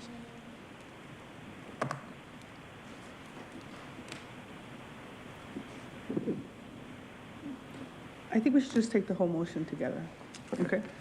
I really believe in the spirit of what my colleagues presented a couple of months, in the spirit of this motion and this work that has been done, particularly because we want to make sure that we provide our traffic control workers the wages that they deserve for traffic management and working in the right way. And I also appreciate that we were able to strike this particular item, and I'm glad that it's not going to impact any parades. So with that, why don't we go ahead and take a motion and take a vote.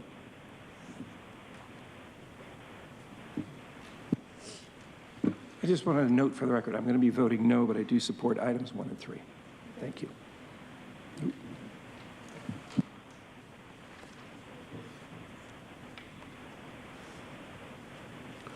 Chairwoman Vargas, that motion passes with Supervisor Anderson and Supervisor Desmond voting no, all our supervisors being present voting aye. All right, the next item on the agenda, item passes. The next item on the agenda is item number 7. Can we go ahead and go to our speakers, please? Thank you, Chairwoman Vargas. We have 5 total requests to speak, 1 individual in person, and 4 requesting to speak by phone. Would also like to note for the record, we did receive one e-comment on this item that did not register a position. Any members of the public that requested to speak on this item by phone, if you could please dial into the conference line now using those instructions that were provided to you. We will begin with the in-person speaker, and I'd like to invite forward Audra. You will have 2 minutes to address the board.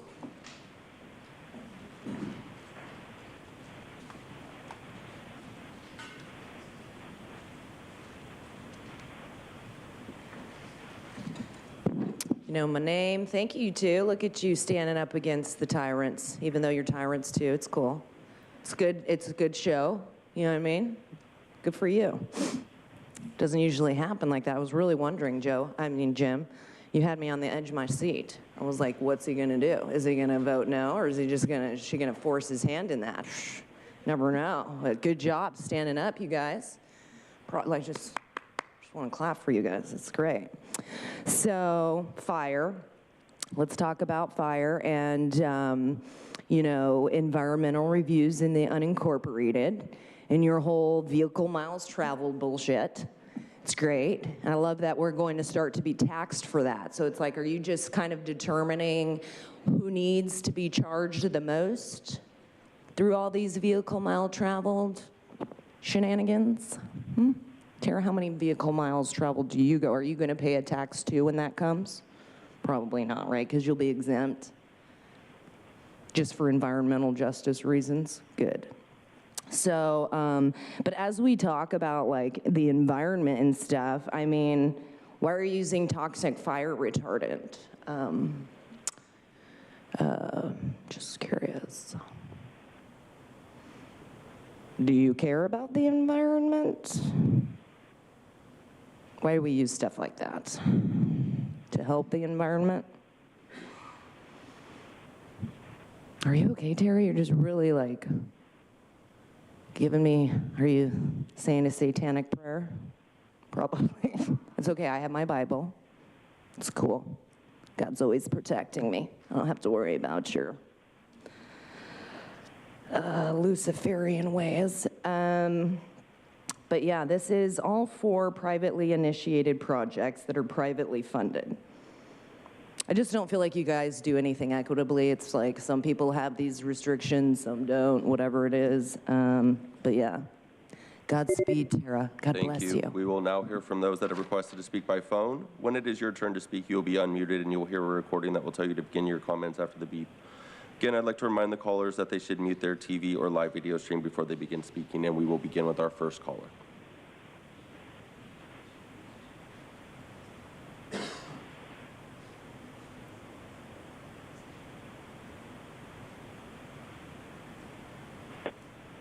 Paul Henkin. It's always good to upgrade fire safety standards, but reading the agenda description, it appears that Sandag created another nightmare by planning new housing without really considering wildfire risk. Comments during public review, according to the agenda, indicated that the California Environmental Quality Act CEQA wildfire analysis should not be included within the CEQA threshold for transportation and should instead be included in a separate threshold related to fire. Really? Wildfire is related to fire rather than vehicles miles traveled? Who'd have guessed? Another thing I'd like to mention or compliment the supervisors on, it seems to me since the beginning of the year there's been a lot more discussion and even a bit of friendliness from the board. And I've heard the names of several speakers mentioned, which is always a good thing. And I certainly hope this atmosphere continues. Anyway, thanks for letting me speak. Thanks for listening. Thank you. We'll go to the next caller.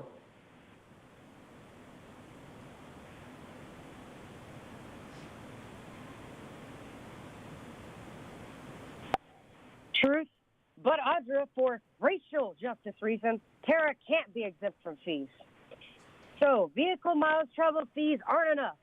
Now these supervisors want a mandatory fire protection plan for every single project in the unincorporated areas as yet another obstacle to stop housing development in rural areas.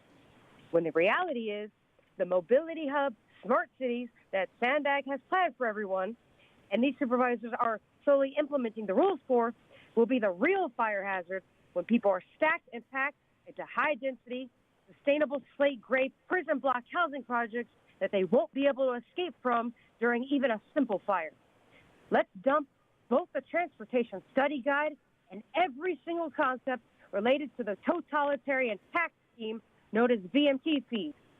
And let's be real, the fire hazard severity zones maps are nothing more than copies of the United Nations Biological Diversity Map, which shows gigantic areas of rural land they don't want people living on. Isn't that right, Tara? Here's developer Ben Wiseman about the cost of VMT fees from September 28th last year. I have a 26 parcel lot, so without exaggeration, my fees become $1,404,000 for a 26 parcel project. This fee is 100% larger than any other permitting or development fee we have. You guys are building a 2-acre park on Wright Field in Alpine, 2 minutes from my property. This will attract families, but if there's no homes to live, it's kind of pointless. It's clear that you supervisors are the only real housing crisis.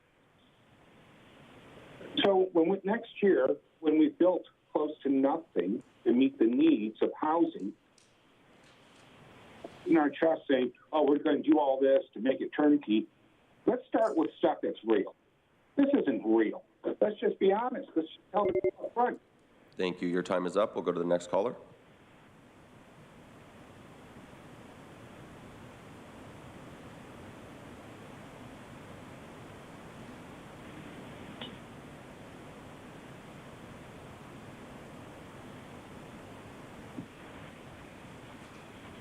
For the next caller, if you could go ahead and state, you can go ahead and state your comments and state your name, please.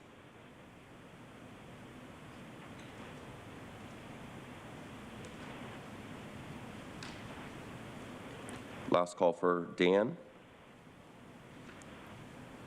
And Chairwoman Vargas, with the caller not responding, that concludes public comment on this item. Thank you. Happy to make a motion. Is there a second? I have a motion and a second. Please vote.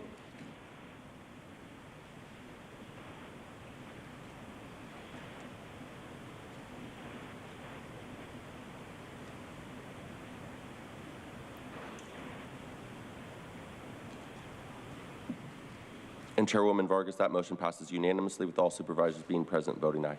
Thank you. The next item on the agenda is item number 8. You can go ahead and go to public comments. Thank you, Chairwoman Vargas. We have 5 total requests to speak, 1 individual in person and 4 requesting to speak by phone. Would also like to note for the record, we did not receive any e-comments on this item. For any members of the public that requested to speak on this item by phone, if you could please dial into the conference line now using the instructions that were provided to you. We will begin with the in-person speaker. I would like to invite forward Audra. Again, you'll have 2 minutes to address the board, and if you could please state your name before beginning your comments.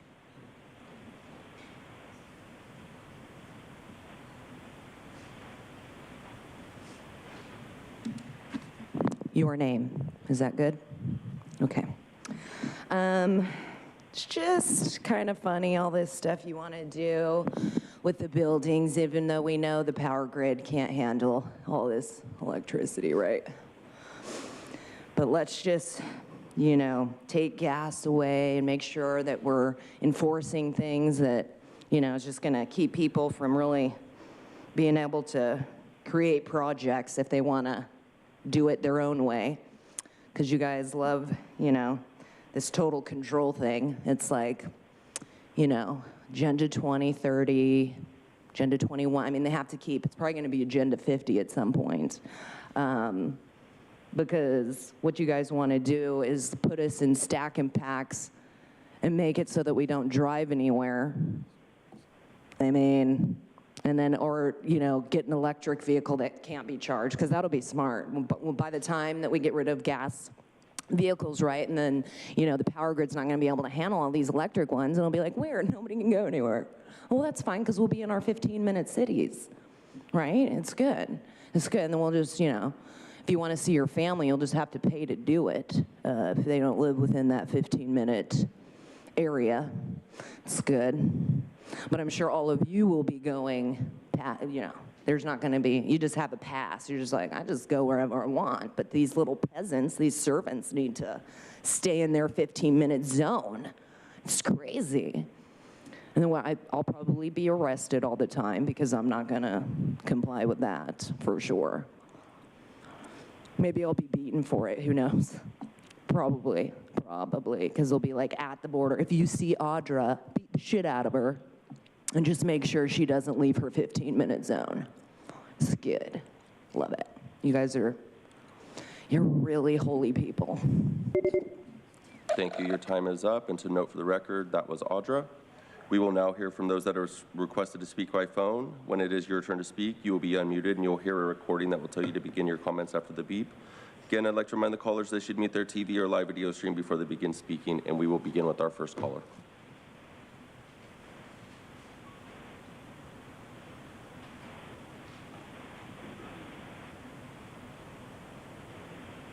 Hi, Oliver Twist here. Regarding the potential building electrification path you're going down, I urge you to change course and instead keep and even increase redundant energy sources into your long-term planning. If you're personally prudent people, you likely diversify your own individual investment portfolios across various instruments as a risk management and mitigation strategy. So I just urge you to also be pragmatic stewards for the county and to have a plan for alternative energy sources that do not require electricity. Just as you spread your personal nest egg among different baskets, I'm encouraging you to do the same for the county's energy needs. Please remain open to the multiple energy sources and do not channel us down the path of single source dependency. I'd also like to share some highlights from a 2020 article on Catalyst by John Miltmore. He touched on the great economist Claude Frederick Bastiat in a famous 1848 essay, who observed that there was a tendency for humans to judge actions based on immediate effects while ignoring their long-term consequences. Bastiat said that it was man's inability to see the results of actions in their totality, the seen and the unseen, that resulted in mankind's greatest damages. The law of unintended consequences shows that actions, those undertaken by people and frequently by governments, have consequences that go far beyond their desired effects. Please stop the climate alarmism. Instead, become pragmatic climate stewards and factor all repercussions into your decision-making matrices. Thank you. Thank you. We'll go to the next caller.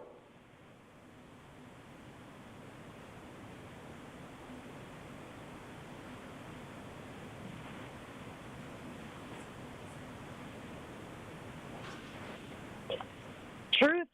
First, I want to say that Mark, Sandra, and Alan, y'all did a great job yesterday.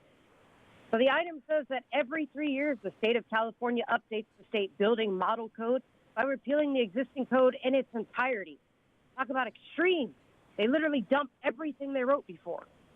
The item says Appendix P within the state model code allows county building code options to address a shelter crisis arising from a declared local, state, or federal disaster, including homelessness or any disaster. Isn't that interesting? It also says that on August 11, 2018, the board adopted a shelter crisis declaration for unincorporated communities, which is in effect today. Add that to the never-ending crisis checklist. Most of these new building standards are just about installing toxic lithium-based EV infrastructure. When you can't even charge those cars with the expensive electricity, and the lithium batteries catch on fire without warning and can't be put out easily and can reignite at any time. This item wants to ensure local amendments are still in line with the state model code. Once again, I would ask, why are any of you supervisors here if you have no power? Why not just let Newsom take your spot? I mean, you're just doing his bidding instead of representing the wishes of your constituents.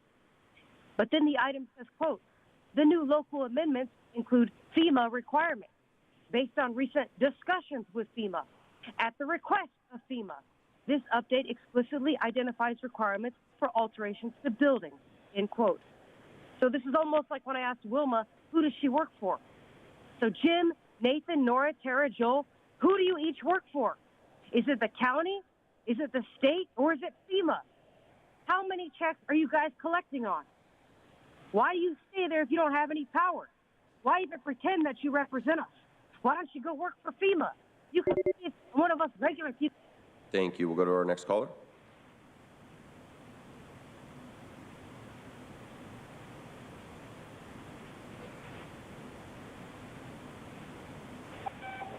Consuelo. Say it, Truth. Say it. I just wanted to piggyback off of what Audra was saying regarding Agenda 2050. There actually is called Vision 2050. Research to the people. Research, UN Agenda 21, UN Agenda 2030, the Great Reset Vision, the Great Reset, Vision 2050, Human Settlement Zone, abolishment of private property, ID 2020. That's it.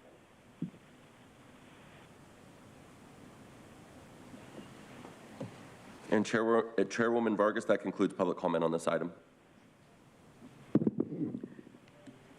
I'm happy to make a motion on this item. Oh, I'm sorry. No, there's no presentation. We don't have a presentation on this one. Supervisor Desmond, any questions that we can answer? Of course. I got this. I made a motion, and we have a second. Yes, sir. Now we can have a discussion. I just want to make clear, with today's action, this is largely administrative. We're required to update our local building codes for the state model code.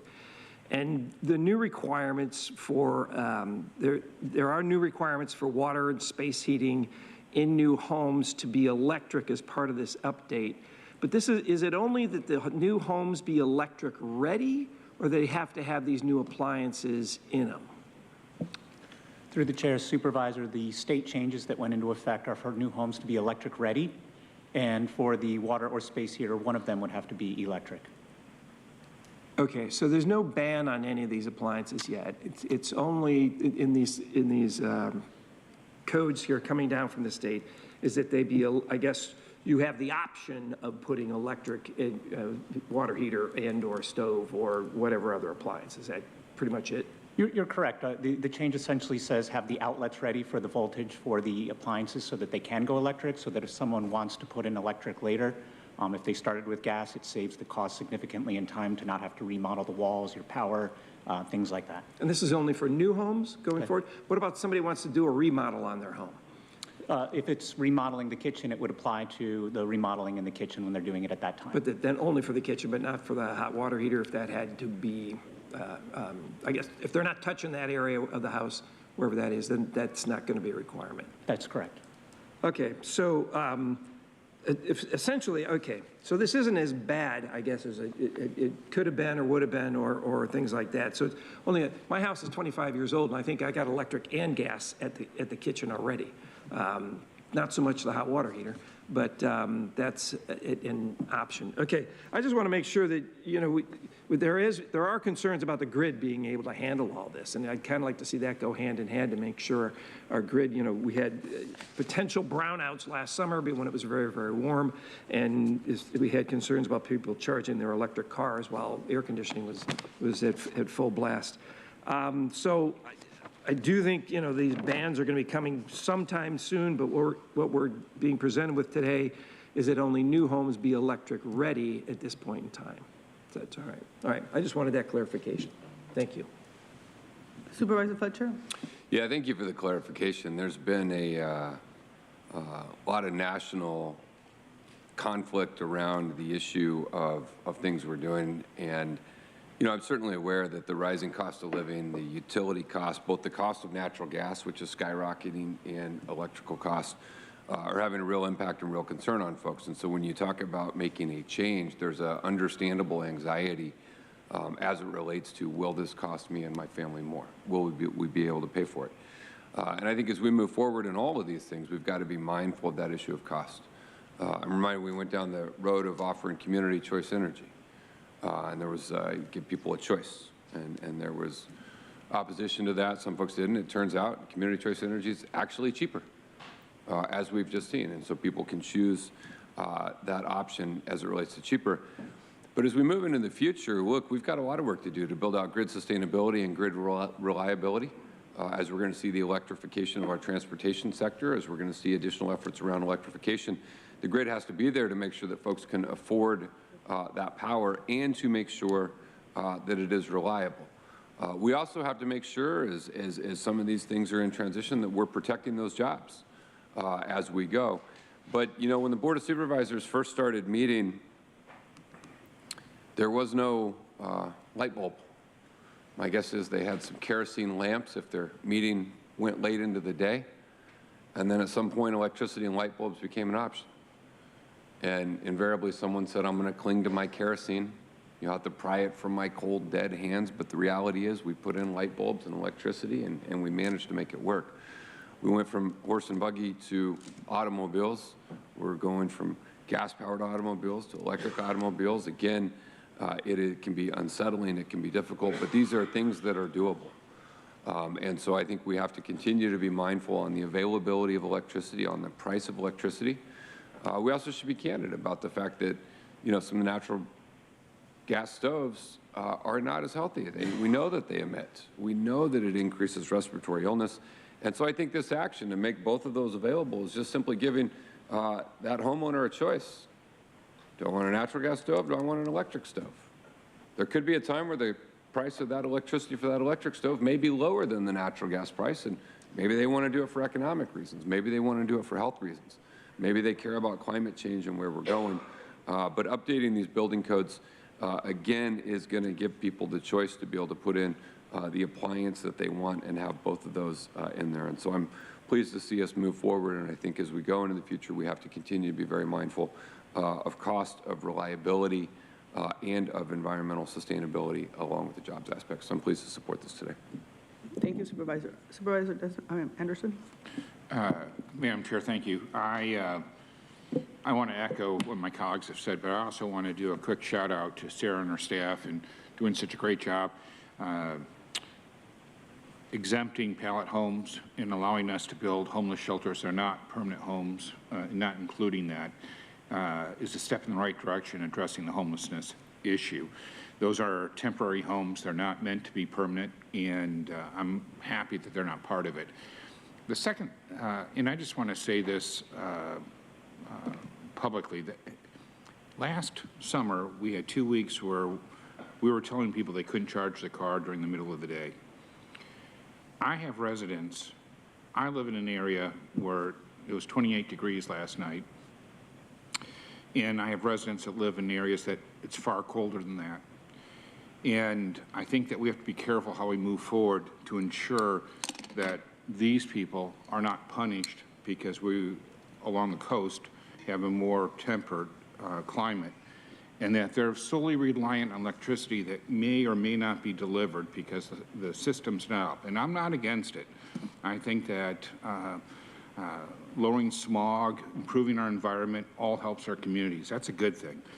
But I also think that we have to bring everybody along at the same time, and we have to ensure that that electrical grid is up to standard and that we're not punishing people who live in rural areas or underserved communities. And we also have to look at the cost of what, we saw in past years where oil didn't get delivered in New York and people died in New York City. And I think that we are a much better place than New York, and we have to make sure that we maintain that. So I just want to impress upon my colleagues that as we move forward, we need to make sure that that infrastructure is fully there, not just on paper, but delivering for the people that we represent. Thank you. Thank you. We have a motion and a second. And, as the representative Carb, I just want to say, first and foremost, thank you to the team for doing such a great job on this. Thank you to Supervisor Fletcher for some of your comments as well. I think there's going to be a lot of education that's going to need to take place, and then also government really being part of the transition, because there are some health concerns about what it means to have a gas stove, and there's a lot of misinformation out there about what's actually happening. But I think in partnership with the federal government and state government to be able to get some of those resources and to be able to partner with communities to make sure that information that goes out is going to be, should be a top priority for the county as well. Because the transition is necessary in order for all of us to be able to live in a world that we actually can breathe clean air and are able to get from one place to another so safely. So with that, we have a motion and a second, and please vote.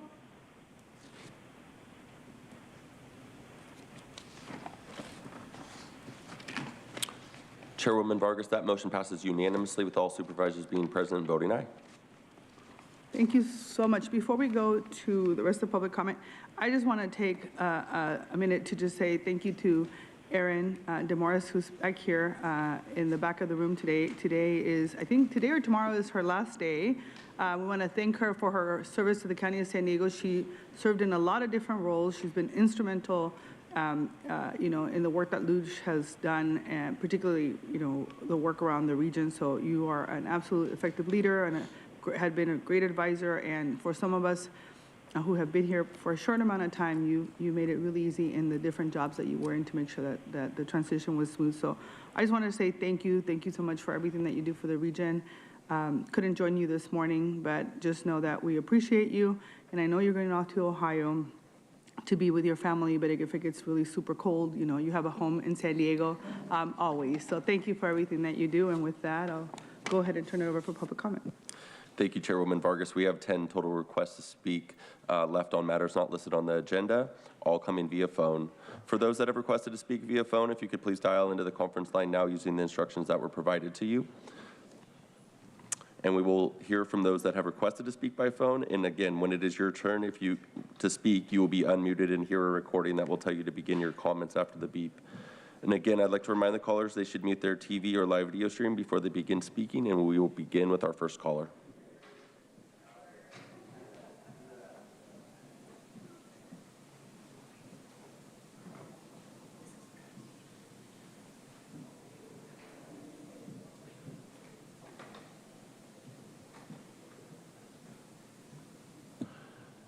One brief second, we're having a technical issue.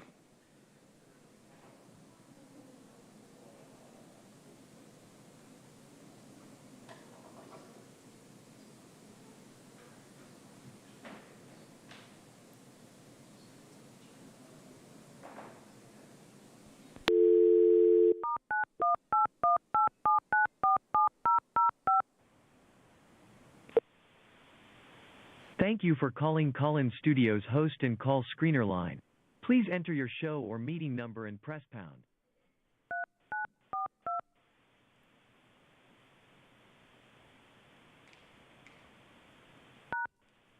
Enter your 6-digit PIN number.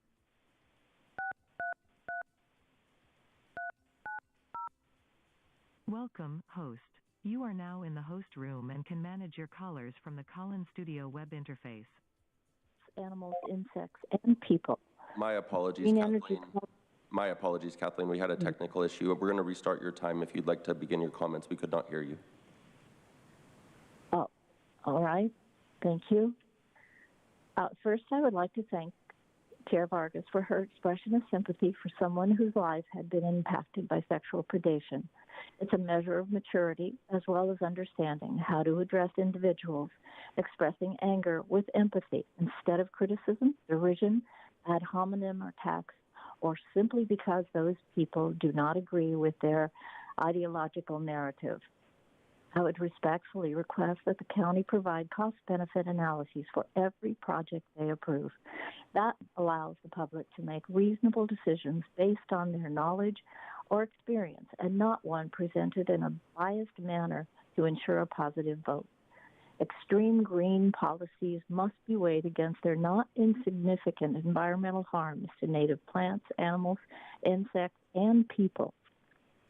Green energy goals are continuing to reduce food production while the cost of energy and food rises precipitously. The turn to burning organic matter like wood has become a main source of biomass fuel along with ethanol. These are not environmentally sound practices. Electricity from solar roofs costs about twice as much as from solar farms, and the intermittent nature does not provide the security that backup energy. Between 2011 and 17, the cost of solar declined 75%, but our electricity prices rose 5 times. Solar and wind farms require huge amounts of land, and new transmission lines, wind turbines that slaughter over 1 million threatened and endangered raptors, hawks, eagles, owls, and condors, birds that are likely to go extinct. That scientists recently warned that the wind turbines are on the verge of extinguishing one migratory species. Thank you for your comments. Your time is up. Thanks.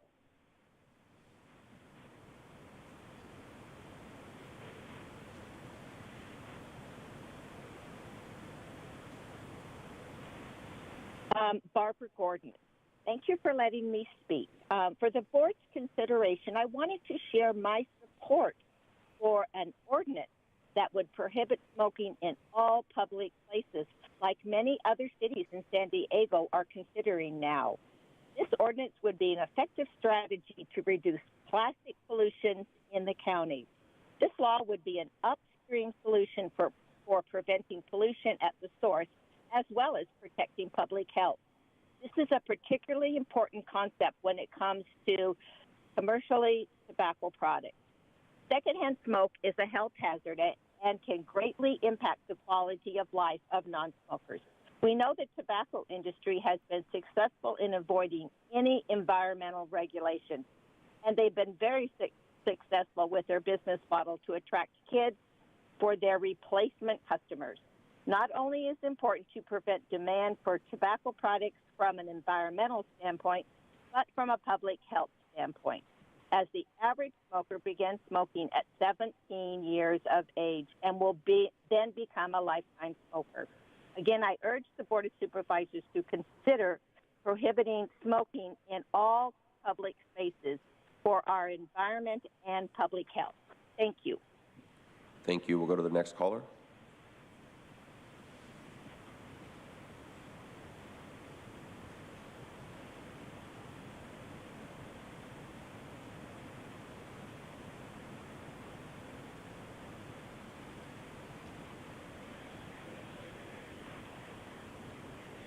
Good morning, Mark Wilcox here. I'm a father and grandfather, and I am passionate about protecting children from drug use that short-circuits their journey to adulthood faster than any other problem. My work responsibilities interrupted me from speaking to item 16 yesterday regarding the placement on the November ballot of a measure to create marijuana taxes for the marijuana businesses in the unincorporated areas of the county. In the board letter, it suggests marijuana businesses will provide opportunities for economic growth and development to all individuals and the community. And yet the pot community yesterday told us that they are losing money and 4 of the existing 5 pot shops are for sale. So that seems a very faulty argument for pot businesses. The diverse and committed county planning groups that meet monthly care about their area and their residents and have never asked pot businesses in their region. We don't want marijuana storefronts, manufacturing, culturation, or lounges in the unincorporated county, whether you tax them or not. We don't want the county to use its staff, its money, and its limited time to promote and enable the sale of pot.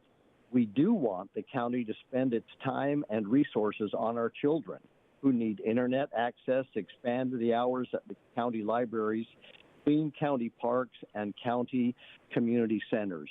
Then we assist our children to thrive, a county live well goal, and contribute to a happier and healthier population.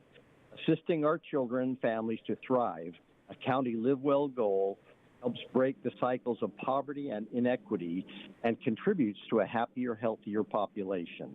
As the Surgeon General wrote last month, assisting our children is more than a medical issue, it's a moral issue. Thank you. Thank you. We'll go to the next caller.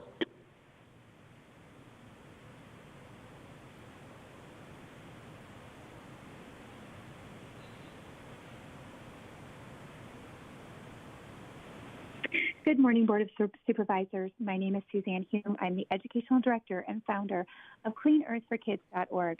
Please stop using toxic pesticides in San Diego County parks and on county lands, and stop leasing to West Coast tomato growers in Oceanside with documented worker violations and using toxic pesticides banned in many other countries 100 feet away from where people live. And please stop wood smoke on public lands. Everyone needs clean air to breathe, and our public lands should be accessible to all. 1 in 13 people in California have asthma. Wood smoke can cause an asthma attack, a heart attack, or a stroke on the spot.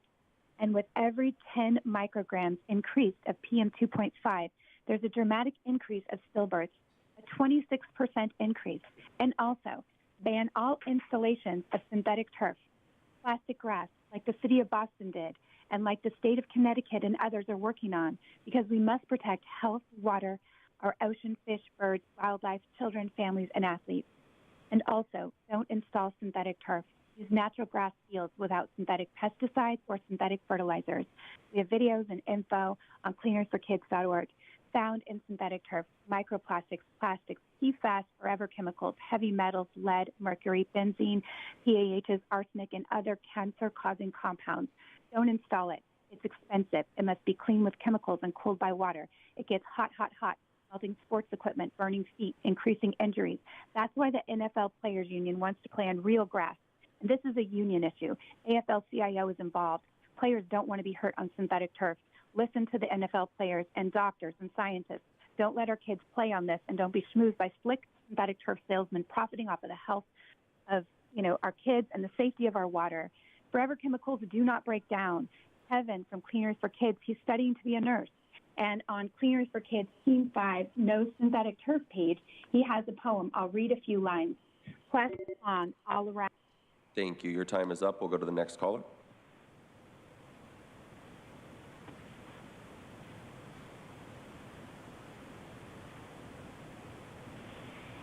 Good morning, Board of Supervisors. My name is Diane Grace, and I come here today as a grandmother who was very bothered about having marijuana dispensaries in the unincorporated areas of the county.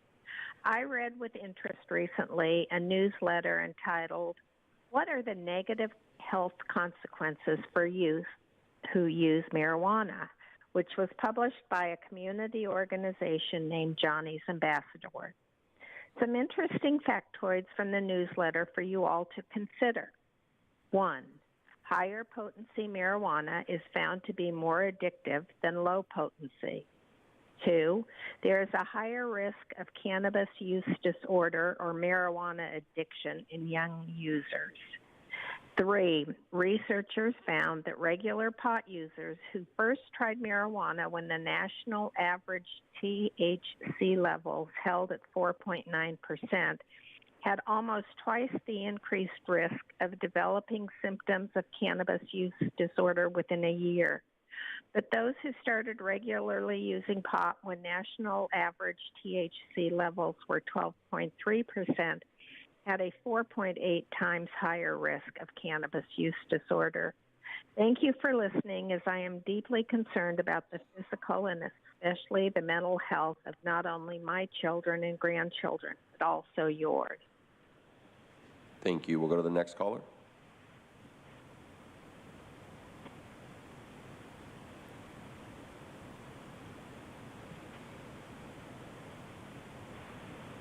Good morning, Peggy Walker. I work in the public health arena, and I wanted to share something important that happened at the meeting of the Community Advisory Committee to the California Department of Cannabis Control last week.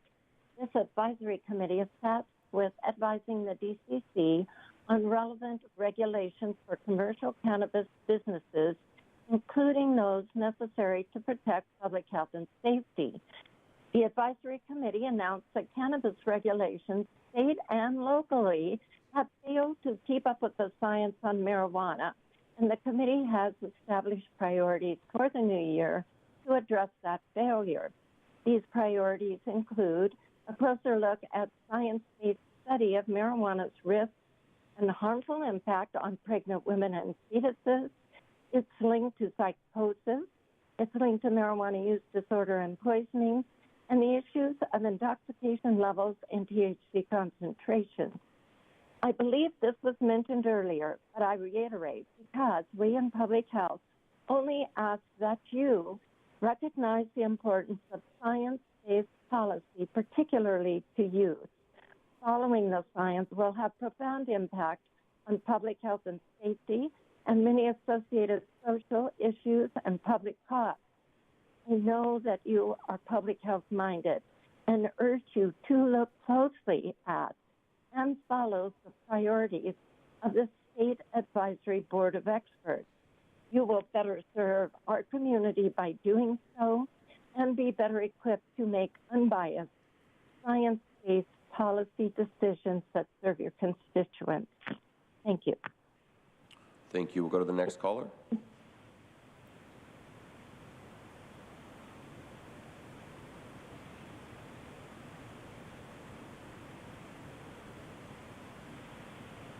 Ann Riddle. I wanted to follow up on the previous comments regarding the Department of Cannabis Control and their new establishment of committees. Last year, they had a cultivation committee that looked at environmental damage and water theft, a really serious issue these days. And they established another committee regarding trafficking because of their concern for human rights. Both of these issues have been heavily covered this last year by the LA Times. So it was with excitement that the public health community, as was mentioned, but the parent community who I represent, to hear about the new committee that met last Friday that we could provide thoughts and testimony to. And the title is riveting. It was called Public Health and Community Impact. The members on that committee had to apply to be a representative to the committee, and they represented a diverse collection of people across a huge group that was on the phone call. Was the grave concern that regulations in place at the state level and in the county and cities that do permit marijuana storefronts is that the regulations do not reflect the scientific data that is coming out daily regarding the harms of marijuana use. We are all thrilled in the parent community that finally there's someone who recognizes that the people who are being affected are children and that the data is there. And I would suggest that you too, your staff perhaps, listen in the next time the Cannabis Advisory Committee listens to their public health and community impact subcommittee to find out what's really happening. Thank you. Your time is up. We'll go to the next caller.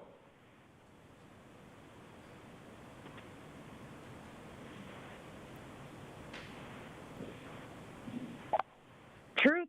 Nora, yesterday you pretended to care about the health of Black American babies and said you worked for Planned Parenthood in the same breath.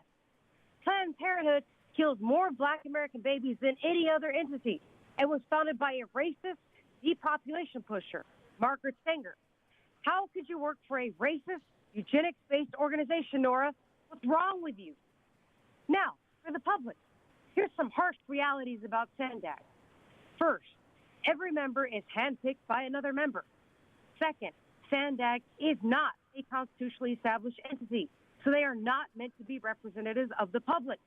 They are public-private, totalitarian, fascist partnerships. Third, SANDAG's advisory member board includes Imperial County, Mexico, and the U.S. Department of Defense. The federal government and Mexico are getting their say on what happens here in San Diego and vice versa. It's nice to see some finally care about what I've been talking about for almost a year now. But some of you need to get educated. It's not just a road usage charge in the SANDAG regional plan. There's mobility hubs, smart cities, housing densification, VMT fees, remote work and life, micro-transponders, toll lanes, parking fees and permits, car decals, no new highways or lanes, reduced water, and overall government regulating economic activities and personal behaviors. Wake up.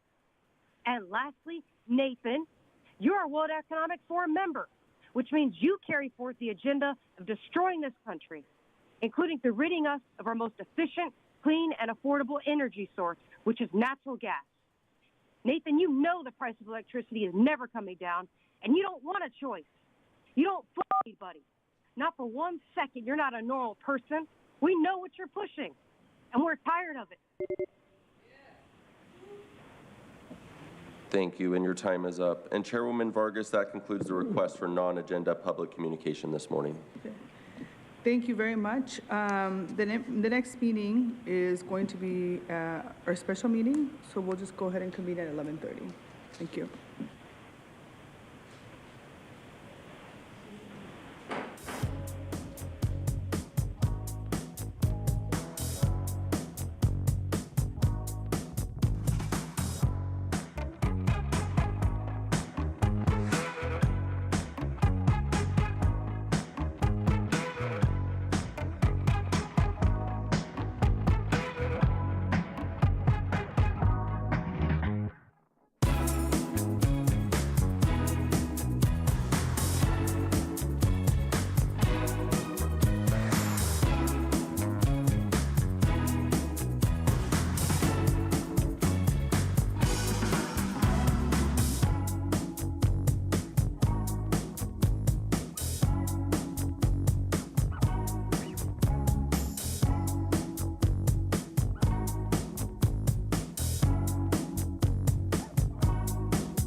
All right, we are going to go ahead and call the January 25th, 2023 San Diego County Board of Supervisors Land Use Meeting to order. As a reminder, no, wait a second. Yeah. Special meeting to order. Hold on, give me 1 second. As a reminder, according to the board's rule of procedures, audience members shall not whistle, clap, stomp, beat, or anything that disrupts the proceedings. I'm going to ask the clerk to confirm that we have quorum. Thank you, Chairwoman Vargas. Supervisor Anderson. Here. Supervisor Fletcher. Supervisor Desmond. Here. Vice Chair Lawson-Remer. Chairwoman Vargas. Not here. I'm here. All right. So one of the responsibilities that we have as a county of San Diego is to advocate and protect the health and well-being of everyone in our region. This is an important item that's coming before us, specifically to address some of the significant damage that has been done throughout the county. So I'm going to turn it over to our team for a presentation. Thank you. Good morning, Chairwoman Vargas and members of the board. Yesterday, January 24th, the Chief Administrative Officer issued a proclamation of local emergency for the County of San Diego operational area in response to widespread damages resulting from the recent winter storms. Government Code Section 8630B requires that the Board of Supervisors ratify the proclamations of local emergency within 7 days of those proclamations being issued. With me today is Director of the Office of Emergency Services, Jeff Toney, and he'll provide an overview of the regional damage that we have seen and request that your local board ratify the proclamation. Jeff? Thank you very much, Holly. Beginning December 29th, a series of atmospheric rivers passed over our region, bringing widespread rains and strong winds, causing severe flooding, erosion, debris flows, mudslides, and historic storm surge, resulting in numerous road closures and extensive damage to both public and private infrastructure. Over the past month, we've seen rainfall totals reach up to 8 inches at our coast and over 24 inches in our mountains. Many locations receive well over half of their average annual rainfall over a 3-week period. While the rainfall is extremely beneficial for our drought, severe damages have been reported throughout the county. This map displays reported storm impacts to both public and private entities within San Diego County that have been reported to us so far. The blue bubbles represent the current estimated costs incurred by government stakeholders, and those numbers may change as additional cities report damage, estimates are refined, and additional damage is discovered. The City of San Diego has reported the most damage at over $8.1 million. The county has reported over $3 million in damages. A few examples of damage include damage to the Ocean Beach Pier, water damage to public buildings, road repairs, sinkholes, and debris removal. So far, the countywide total is approximately $11.5 million. Additional costs are expected as damage assessments are ongoing. The red icons on the map represent private residences that submit in an online damage assessment survey to the county's Office of Emergency Services regarding their personal storm impacts. We've received a total of 50 forms to date. Residents located in 14 different jurisdictions have submitted forms, and the total cost to private residences is unknown at this time, as the information will need to be vetted and confirmed. On January 4th, Governor Newsom proclaimed a state of emergency in California for the severe winter storms. On January 11th, President Biden approved a major disaster declaration for the counties of Merced, Sacramento, and Santa Cruz. Based on damage assessments, 5 additional counties have now been added to the declaration. San Diego County is not currently included in the major disaster declaration, as we do not currently meet the fiscal per capita damage threshold. That could change as more storm damage is reported to us. As we stand today, there is uncertainty on the level of state or federal assistance San Diego County may receive. Currently, there is no public or individual assistance granted to county jurisdictions or residents. Our estimated damages fall below the FEMA per capita threshold that would make us eligible for much of the federal assistance available during disasters. To qualify, we would need to show municipal damages countywide of approximately $14.6 million. We may be eligible for California Disaster Assistance Act funding, which could reimburse jurisdictions up to 75% of eligible disaster costs. This funding is available at the discretion of the governor, and again, does not provide assistance to individuals, but to local governments for their response costs and damage. In the coming days and weeks, we will continue to assess storm damages and pursue all available avenues for assistance.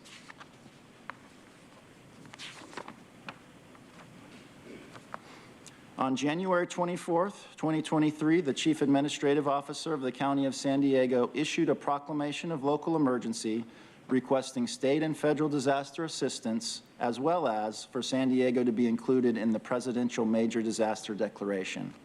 The picture you see on the slide was provided us by the National Weather Service and shows the level of flooding on the San Diego River in Mission Valley on January 16th.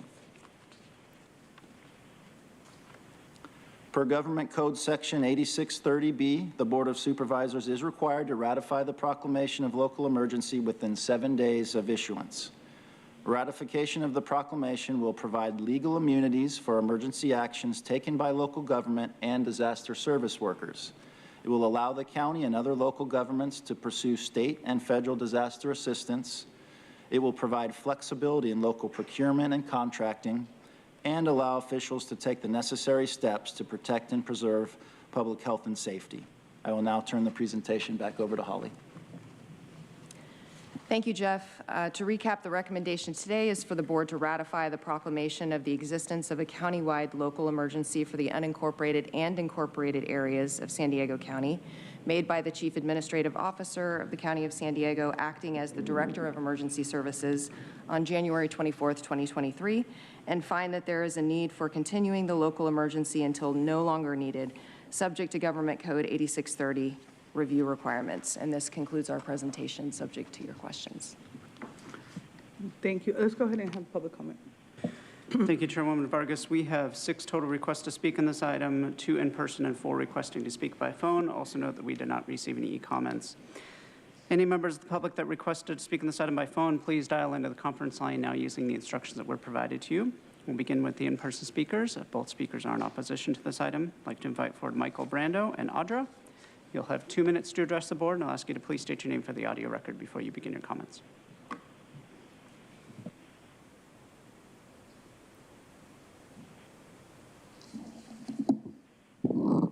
I used to name Michael. Wow. Don't interrupt, because I'm going to make a couple of comments that are all tied together with this. It's interesting that this board, including you, Helen, are always involved in the caboose. In the caboose. What do I mean by that? This whole situation with all this rainfall, yeah, no doubt there's been damage, of course. But like everything else that's spoken here, you're not dealing in reality. What about climate engineering? What about geoengineering? Aerosolizing the atmosphere? We all see it. I know lots of people here that live on this soil. And for instance, before we had all these downpours on Wednesday, January 11th and Thursday, January 12th, the sky was polluted, just polluted with streaks left and right, up and down. And they always span out to create a whiteout, blocking the light of the sun. If you go to Be Heroic, BEEHEROC.com, BeHeroic.com, you can learn more about how these operations have been in effect for a long time. Now, I'm not expecting any of you to do that. I think of the line from the movie Zorba the Greek. You can knock all day at the door of a deaf person, and they never hear you. Think about that. Next speaker, please. I'd like to also invite Consuelo.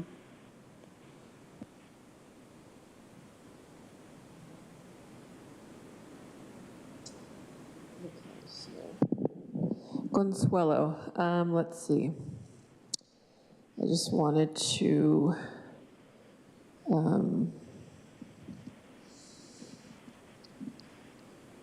piggyback again on what Michael just said regarding the chemtrails that are being sprayed in the sky, SAI, also known as stratospheric aerosol injections.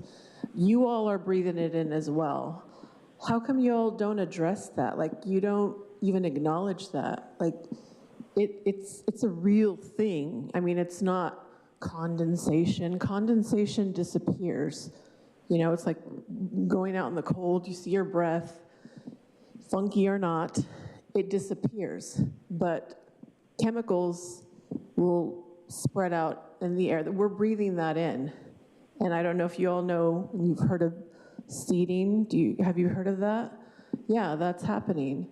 And so I don't know if you guys have the antidote. I don't know, but we're all breathing this in, and it should affect you and your choices and your decisions on, like, let's start making this a conversation. Why is it being swept under the rug? Like, these crazy tinfoil hat-wearing people, they just come out with these crazy, stories of government trying to kill us. Because it's true.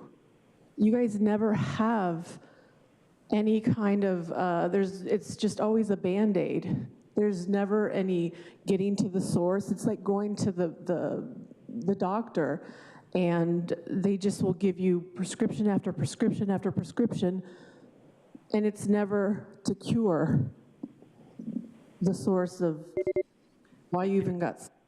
Next speaker, please.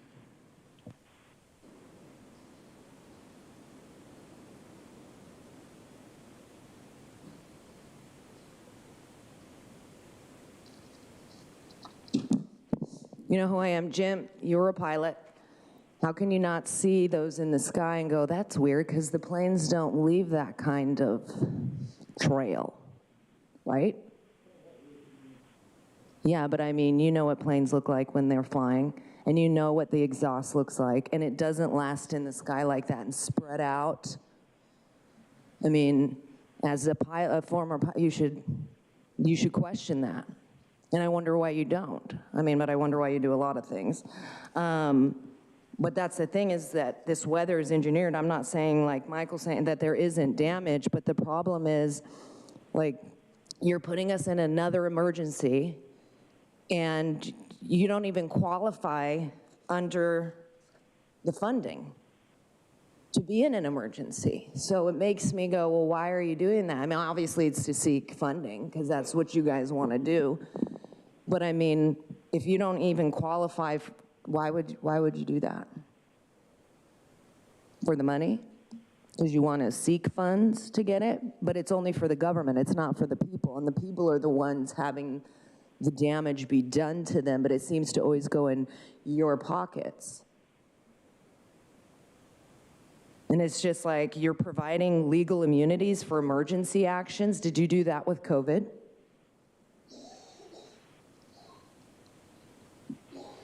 So that it's just like, well, whatever we implement, and if it damages people's lives, we're not to blame. Even though you guys are the one doing it. The way you throw emergency around is quite ridiculous. And the fact that you're like, it's not even still storming right at this moment. If it was, I would be like, well, that makes sense, because they're trying to be proactive. But I mean, you throw out emergencies when there isn't one, and just like Jim said, it makes you guys look. Thank you. We'll now hear from the individuals that requested to speak by phone. We'll begin with our first caller. Hi, I'm Paul Henkin. It's always nice to have emergency funds just in case. But, you know, as I pointed out before, the recent series of storms, the damage was basically avoidable. I mean, at least in this county. You know, yeah, roads got washed out, a few roads here and there. I mean, flooding here and there, you know. I mean, the Ocean Beach Pier, maybe, and I mean, a lot of this flooding, like one in Fashion Valley, that happens pretty much every time we get a big rainstorm. I mean, things like that, Sandag could have fixed.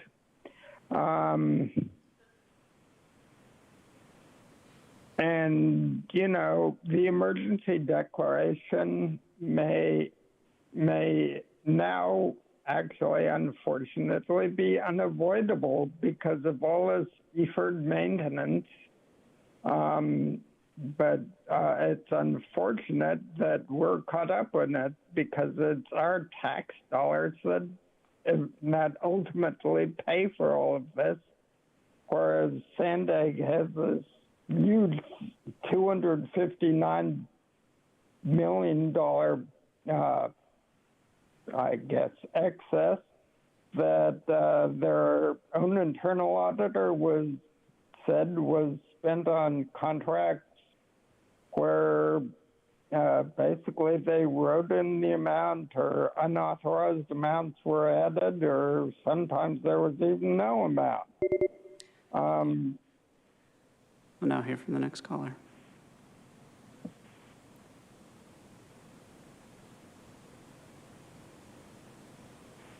Truth. Michael said caboose. I think that means you supervisors are the butts.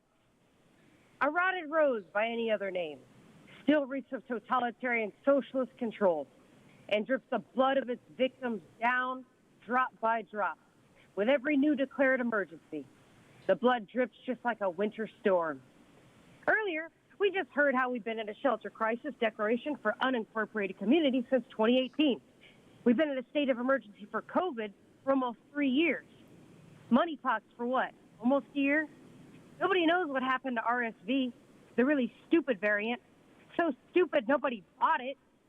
There's all kinds of crises like racism, the environment, the racist climate, racist COVID, the Tijuana River Valley, which has nothing to do with undocumented illegals, Nora, and who knows what else at this point. And that's just the local emergencies. Don't get me started on federal. Now the new reason is winter stormwater. But I thought we were in a drought. Why is the climate change cult so hard to follow? Ah, Helen, who put you up to this? You're not the good witch, Helen, that's clear. Flooding, storm debris, rain is what they want us to believe is causing extreme peril worthy of a proclamation of local emergency. And they want Governor Newsom to proclaim a state of emergency. Like I said yesterday, Jim, Nathan, Helen, Nora, Tara, and Joel, you're never going to have credibility with the American people ever again. So the longer I think that we drag this emergency out, the next time that we have an actual emergency, people are just going to tune us out. And that's what's so weird, Jim. You're like, next time there's an actual emergency, people aren't going to buy it. That means this is bullshit. These emergencies that you put in. Thank you, Chairwoman Vargas. That concludes public comment on this item. Thank you. Thank you for the presentation. Thank you for the callers and those that made comments. And thank you to our CAO for moving forward with this very quickly, because I know so many people are impacted by this. So with that, I'm happy to make a motion to support. Second. All right. Any comments? Supervisor Anderson? I know it's all kind of fluid, things haven't come down. One of the biggest hits in my district are the roads. With all that rain that we received, there are potholes everywhere. Do you think that there'll be a pot that we might be able to bring to San Diego to address that issue of the potholes? Supervisor Anderson, I can address that. We're hoping that the governor will approve California Disaster Assistance Act funds for this event, which would provide 75% reimbursement to local governments for damage. Public Works does comprise the majority of the County of San Diego's damage, which sits right now at somewhere around $3 million. But I would guess that as more road crews are out, more damage will be discovered, and we'll probably get additional reports both from cities and for the county. But that's our hope, that we'll get some assistance from the state or the federal government for the event. Okay, we have a motion and a second. Please vote.